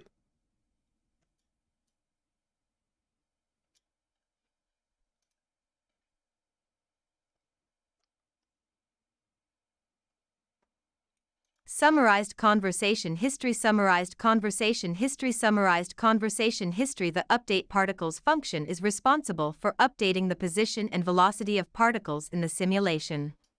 It uses the speed rad per sec parameter to calculate the driving force applied to each particle, which is influenced by factors like occlusion, back pressure, and whether the particle is under a roller. The function also ensures particles stay within the tube's dynamic radius. The update flow rate function calculates the flow rate based on tube diameter, pump speed, and efficiency factors like occlusion and back pressure. However, there seems to be no direct link between the calculated flow rate and the speed rad per sec parameter passed to update particles. To synchronize particle speed with the flow rate, we need to use the calculated flow rate from update flow rate to determine speed rad per sec. Pass this updated speed rad per sec to update particles. Would you like me to implement this synchronization?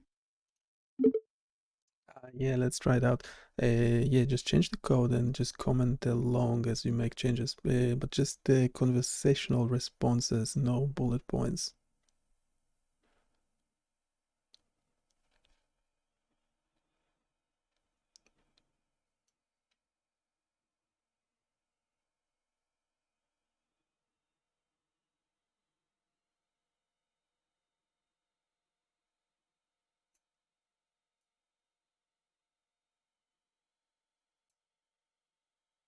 It was actually not quite correct.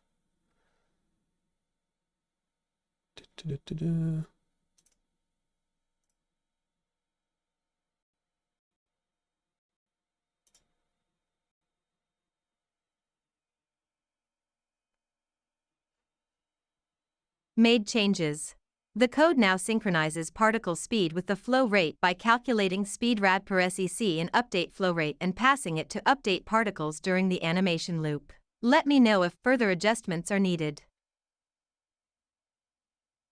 What? What going on? Stop. Undo.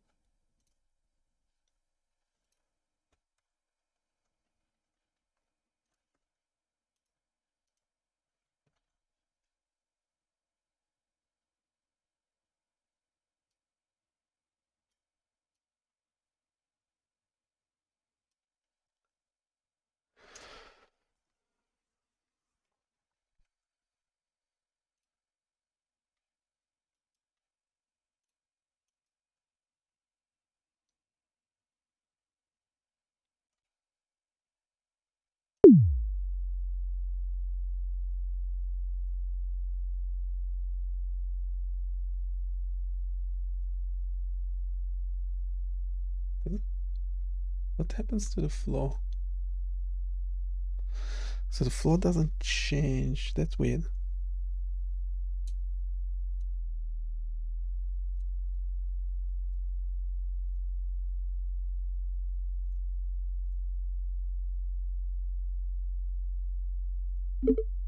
I can do a quick conversational response. So when we change the pump speed, the flow rate changes on the canvas, the calculation, and the simulation as well. So the actual particles in the simulation. But then how would the number of rollers affect the flow rate? So currently is it being calculated correctly or not?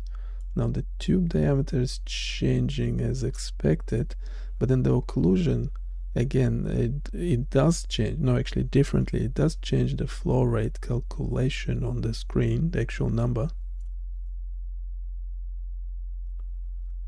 Well, let me finish talking. Collecting workspace information. Filtering to most relevant information. The number of rollers affects the flow rate because it determines how frequently the tube is compressed and fluid is pushed forward. More rollers mean more compression cycles per rotation, which can increase the flow rate. However, this also depends on other factors like tube diameter, occlusion, and pump speed. Currently, in your code, the flow rate calculation, update flow rate, does not explicitly account for the number of rollers. It only considers the tube area, pump circumference, speed, occlusion, and back pressure. To make the flow rate calculation more accurate, you should include the number of rollers in the formula. Here's how you can modify the update flow rate function to include the number of rollers. Function. Okay, we don't want to read the code out loud.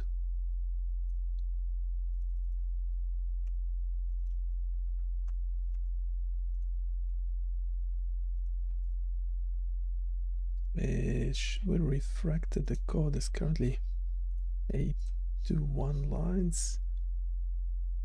For my document 881.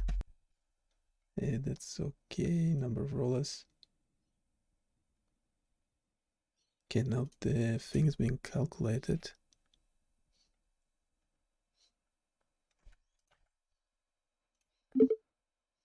Okay, so the update flow rate is now being calculated. So all the values do affect it, which is correct. But can we also check the animation itself? So when we actually change the speed of the pump, the animation is going faster. The liquid particles are moving faster. But when we change the number of rollers, they don't seem to change. So essentially we need to somehow make sure. All right, let's dive into this. The flow rate calculation is working as expected, and all the values, speed, occlusion, tube diameter, etc., are affecting it correctly. That's great. But now we're looking at the animation itself, and here's the issue. When you change the pump speed, the particles move faster, perfect. But when you change the number of rollers, the animation doesn't seem to reflect that change. That's a problem. The number of rollers should directly impact the animation because it changes how frequently the tube is compressed and how often particles are pushed forward. Right now, it seems like the update particles function isn't fully accounting for the number of rollers in its logic. Specifically, the driving force applied to the particles doesn't seem to scale with the number of rollers. To fix this, we need to adjust the update particles function so that the driving force is influenced by. Wait, but so the flow rate is being calculated correctly and it's taking into account the number of rollers. It just seems that the flow rate calculation is not necessarily affecting the flow speed of the particles within the tube and on the animation canvas. Can you comment on that real quick without any code? Just a quick response, conversational.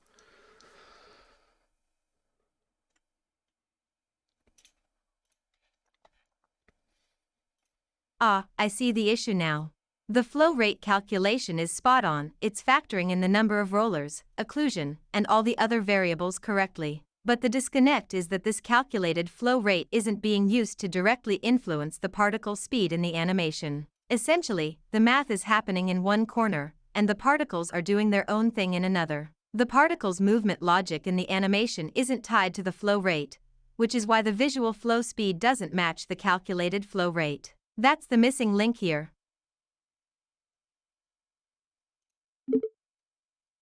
Okay, so can we look at the code and actually fix and actually address this in the code and just comment along as you make changes. Just do conversational responses.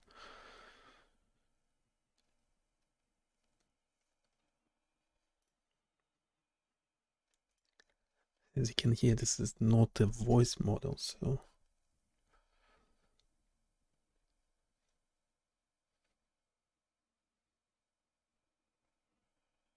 Agents are coming to take your job. Are you ready for that? Tube diameter, occlusion. Yeah, the back pressure is a weird one. Supposedly changing the flow allowed, the maximum flow in the outlet, which will be that one. It's not actually being represented. Made changes. I've updated the update particles function to link the flow rate calculation to particle speed. The driving force now scales with the number of rollers, ensuring that changes in roller count affect the animation. Let me know if you need further refinements. Okay, so let's do default. What's up? What's up?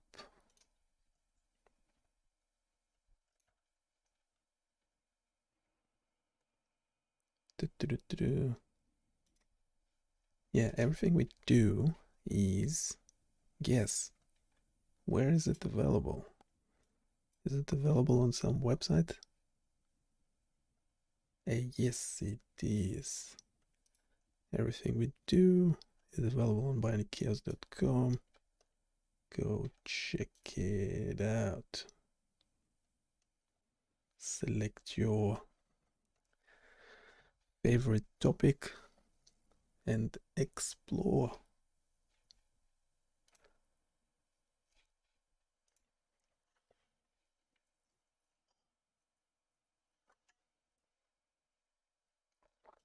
And let us know if you have any questions. Any questions?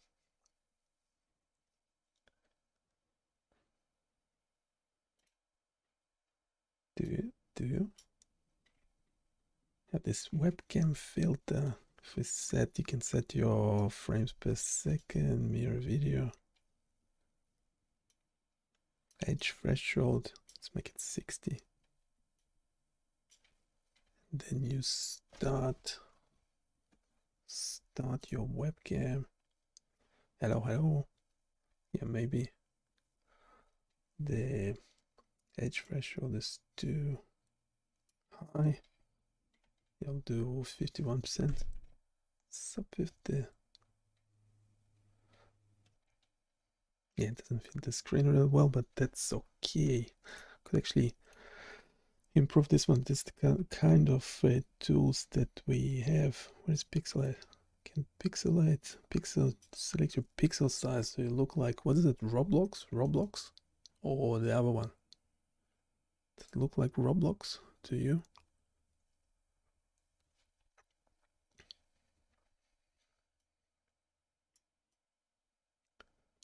We can do low FPS, 1 frame per second. Is that how Roblox works? And 20 pixel size, 20 pixel as the pixel size.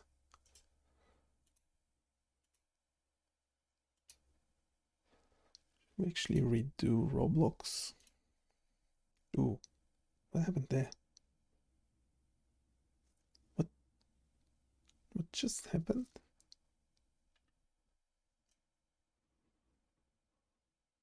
Let's just spread all my particles. That's weird. It's doing something super weird. Blood, plasma. So it's injecting them in one location. Increase the speed.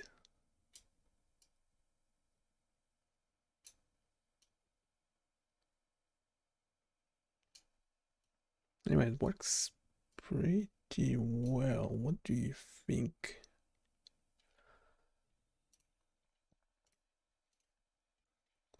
Did share core. Let's do core.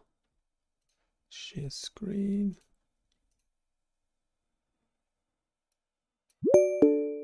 Okay, what do you see on the screen real quick? Make it fun.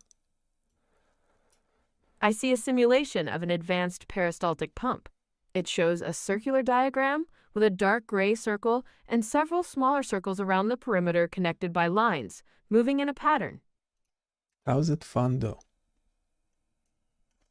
It's fun because you can adjust the pump speed and watch the little gray circle whiz around, pushing the yellow fluid. It's like controlling a miniature fluid highway. Okay, and what type of fluid types do we have? And which one would you recommend using? It appears the current fluid type selected is blood plasma. If you click the drop-down arrow next to blood plasma, you should see other fluid options. I don't have enough information to recommend one.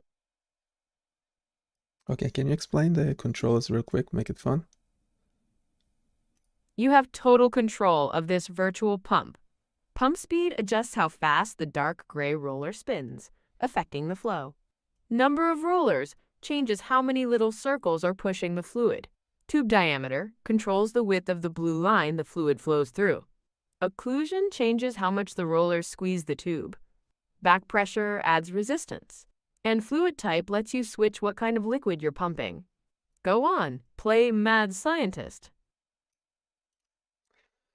Go on, play mad scientist. Do you have any other fun responses? Why glycerin doesn't work, you reckon? So we have water. What's up with the rendering of the particles? When water is selected as the fluid type, the particles appear as small blue dots. Previously, when olive oil was selected, they were yellow. This seems to be how the simulator visually distinguishes between the different fluid types. Something went wrong. Okay, we lost a prompt engineer. I guess that's what happens to prompt engineers. They just disappear. It's a thing. Is it a thing still? Oh no. I don't think it's a thing anymore, is it? Do we need prompt engineers? I don't think so.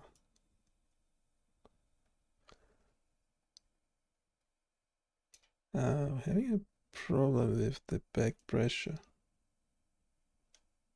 Ah, no, it's fine. So it's working really, really, really, really, really well. We need to talk about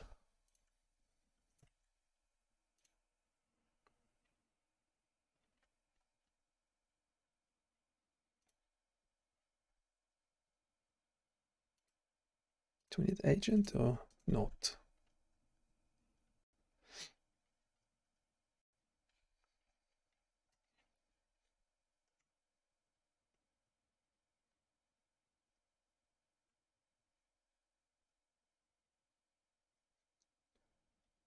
Agent.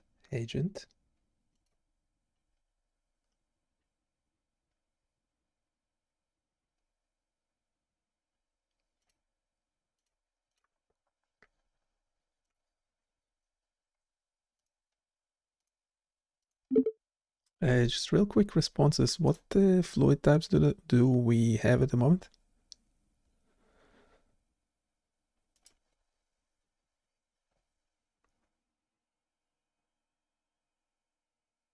The current fluid types available are water, blood plasma, olive oil, glycerin, syrup.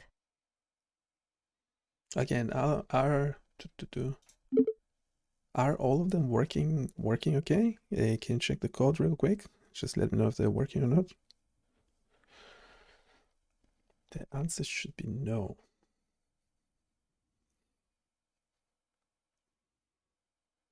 Based on the code.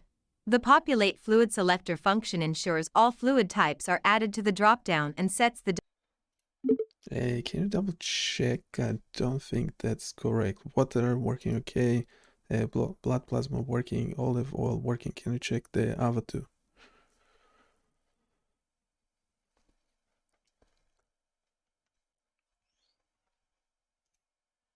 The code for rendering particles, drop particles, uses the state.fluid.color and state.fluid.particlesize properties. This ensures that the visual representation of each fluid type is based on its defined attributes. Since the state.fluid is dynamically updated based on the selected fluid, and the rendering logic directly uses these properties, all fluids, including blood plasma and olive oil, should work correctly. However, if there are specific issues with the avatar or rendering, they might not be related to the fluid logic itself. What on earth is happening when I move to the other tab? The fluid gets dispersed.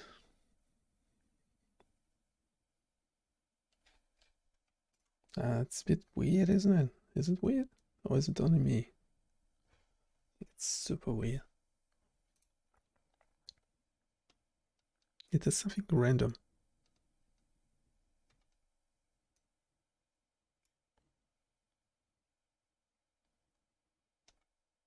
Occlusion?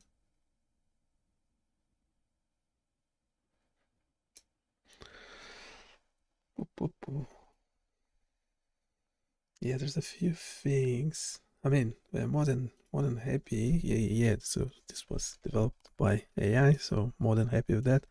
It's definitely ready to be published. We need to just add a few things to the code. To the code.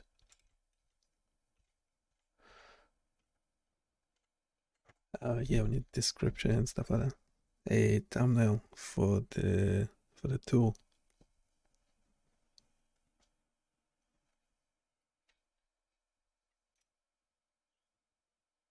Let's do olive oil for a sec. When we go into another, stay here for a sec, like 5, 4. Can't even see the 5, 4, 3, 2, 1. When we go back, yeah, there's something weird. Oh, it's actually injected more olive oil. Did it? Yeah, it did. Injecting while I'm on another tab. Oh, it's like a weird bug. Or should we turn it into a feature?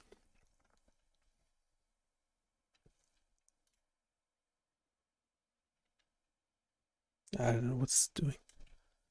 It's like a bug.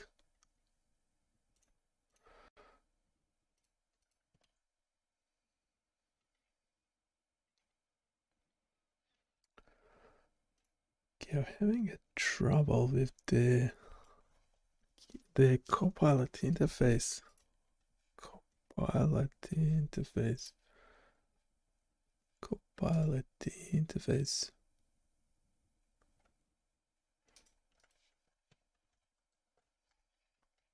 I know it's working okay. It's fine.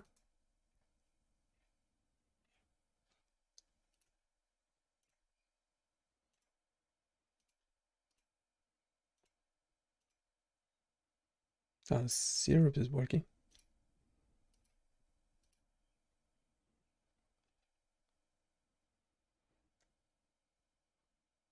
Syrup.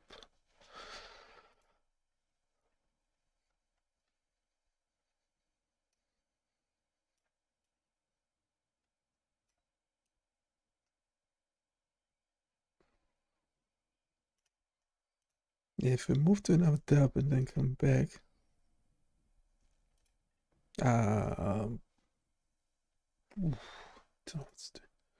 it's doing something.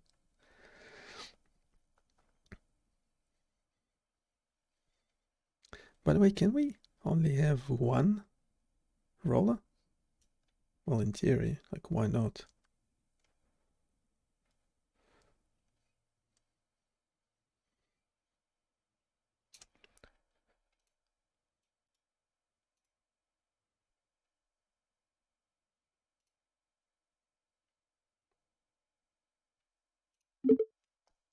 Can the number of rollers go all the way down to 1? What do you think? What do you think? Currently, the minimum number of rollers is set to 2 in the roller slider input element. Input type equals range ID equals roller slider min equals 2 max equals 8 value equals 3 step equals 1. Allowing the number of rollers to go down to 1 might not be practical for a peristaltic pump simulation, as at least 2 rollers are typically required to maintain continuous flow. However, if you want to test or simulate a single roller scenario, you can change the min value to 1. Let me know if you'd like me to adjust this. Surely we can do something ourselves. Min 1, max 8. Step 1, yes, and value of 4. It's to 4 is default. But then we can go all the way to 1. It's working fine. What are you talking about?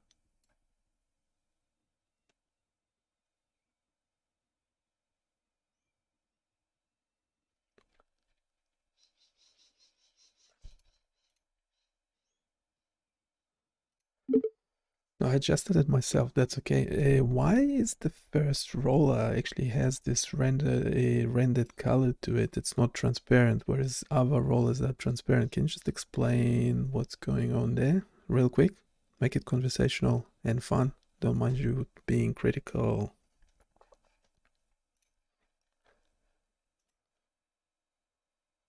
Ah, I see what's happening here.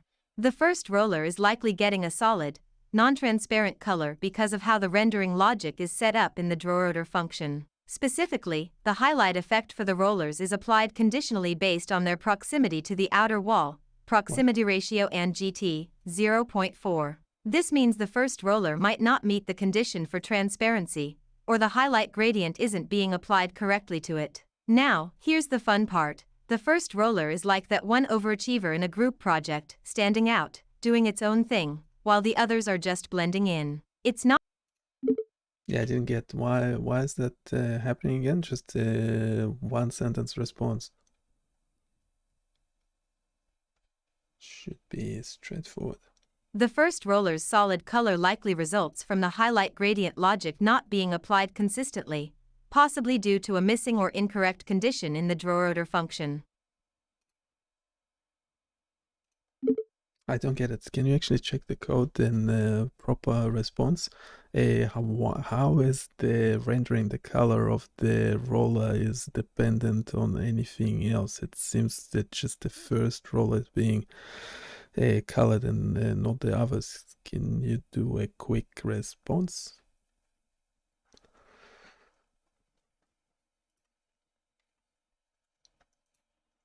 The roller rendering logic in the drawOrder function applies a highlight effect conditionally based on the proximity ratio. If proximity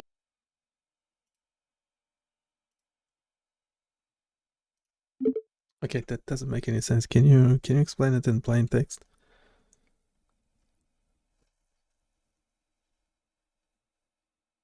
Sure.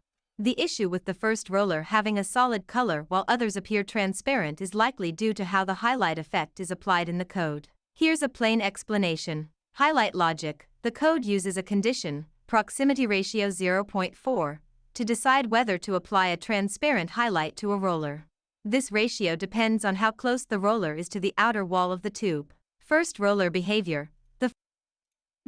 Okay, it sounds like nonsense. Can we make it simplify the code, make all rollers transparent from the time being, but make them all the same?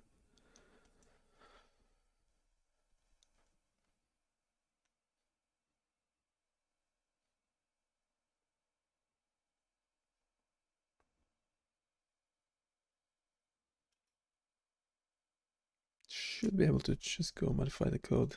Anyhow, anything we do is available on BioniChaos.com. Go check it out. Summarized conversation history to simplify the code and make all rollers transparent while ensuring they are rendered consistently. I will modify the drawOrder function. The changes will remove the highlight logic and set a uniform transparency for all rollers. Yay.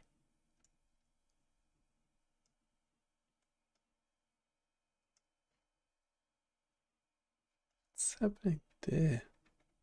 It's doing something funky when I'm moving to a different tab. Made changes. The drawOrder function has been simplified to make all rollers transparent and consistent. Let me know if you need further adjustments or additional changes.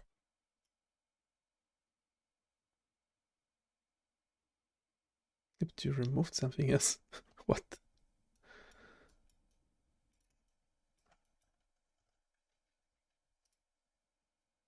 Yeah, you removed 30 lines of code. What are you doing? A different model. Discard edits.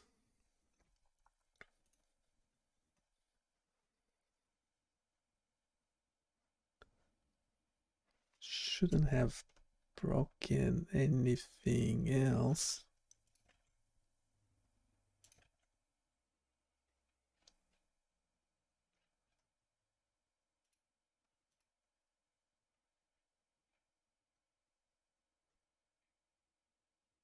Hey, for real?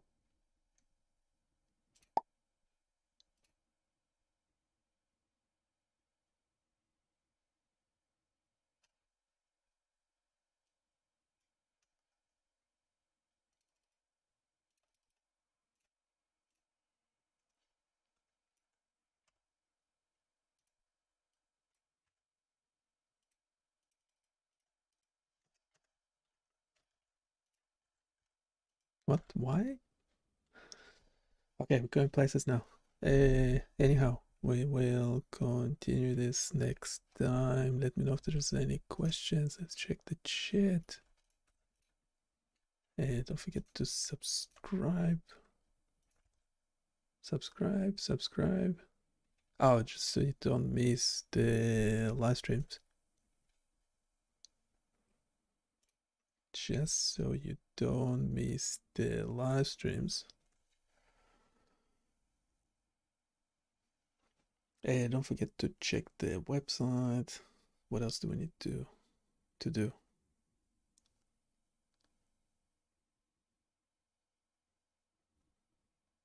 That's pretty much it. That's pretty much it.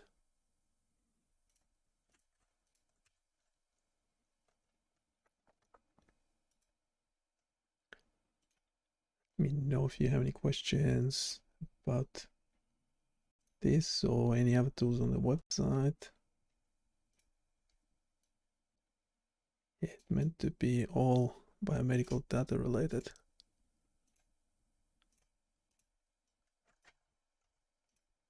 Why? There's something wrong with a Copilot.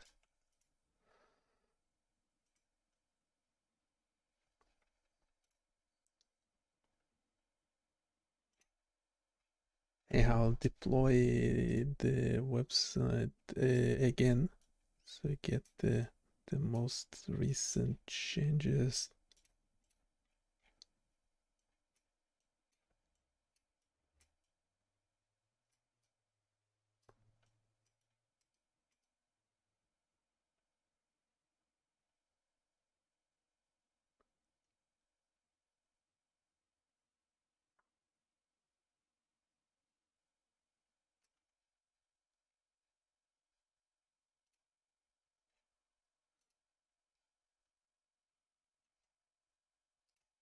Yeah, I had like over 100 people in this stream, but no one asked a single question.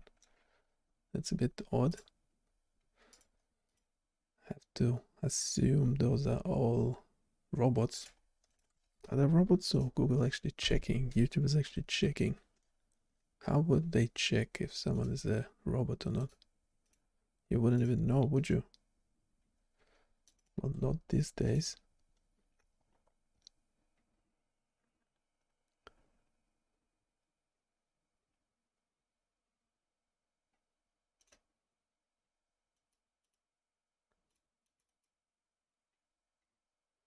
Not these days. You would not be able to tell.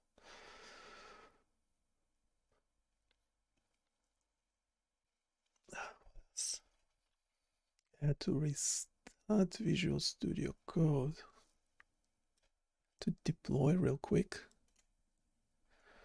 Deploy.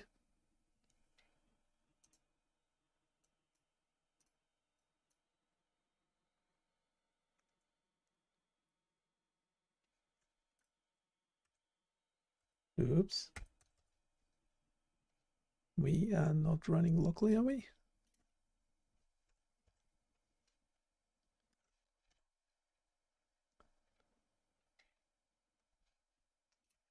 We are not.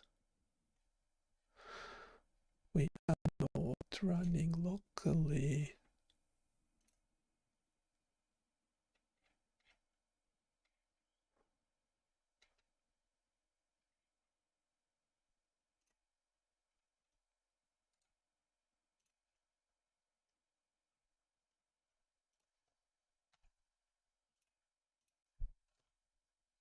Now we are running okay. Like the default values? Do you like the default values?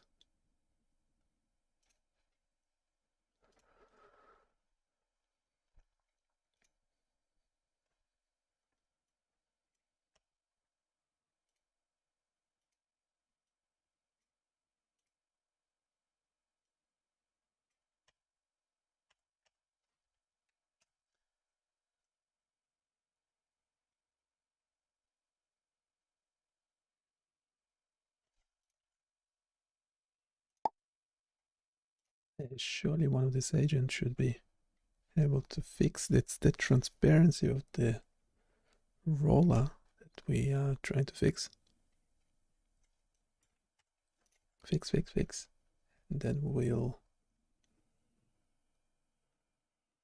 Oh, now they're like semi-transparent. Is that okay?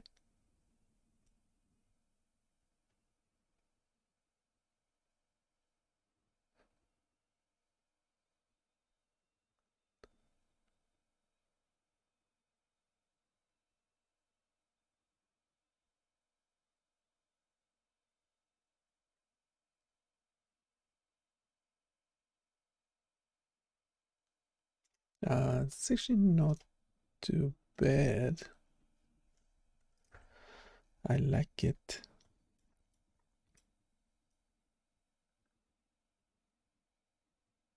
There's something with the injection of the fluid that isn't quite right.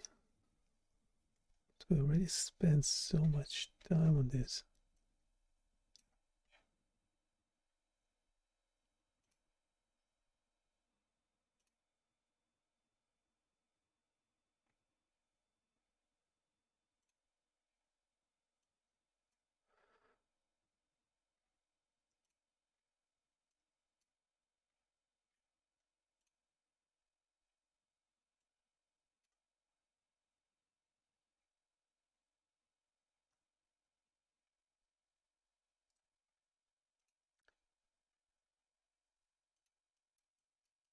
Next time we'll do this AI training warm. So it's pre-trained. It's a pre-trained warm. So when the brain is that large, 64 by 2, it's kind of doing this. When the brain is larger, 128 by 3, it's doing that. So it's trying to find the green box. And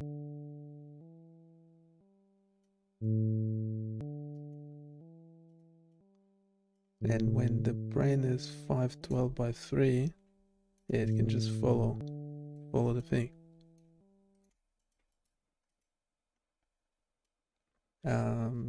Yeah. Procedural animation, training. This is pre-trained. Just for illustrative purposes only. Yeah, and we have a bunch of other tools that we will cover next time.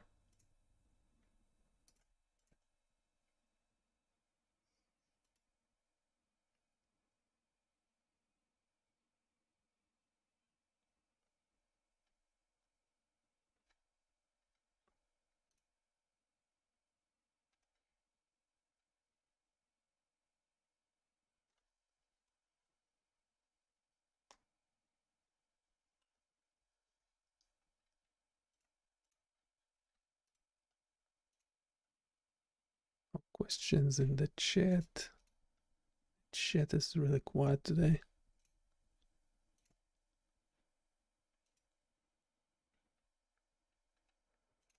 The chat is super quiet.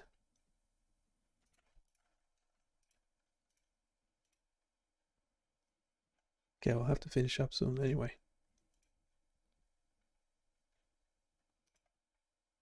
Thanks for the like.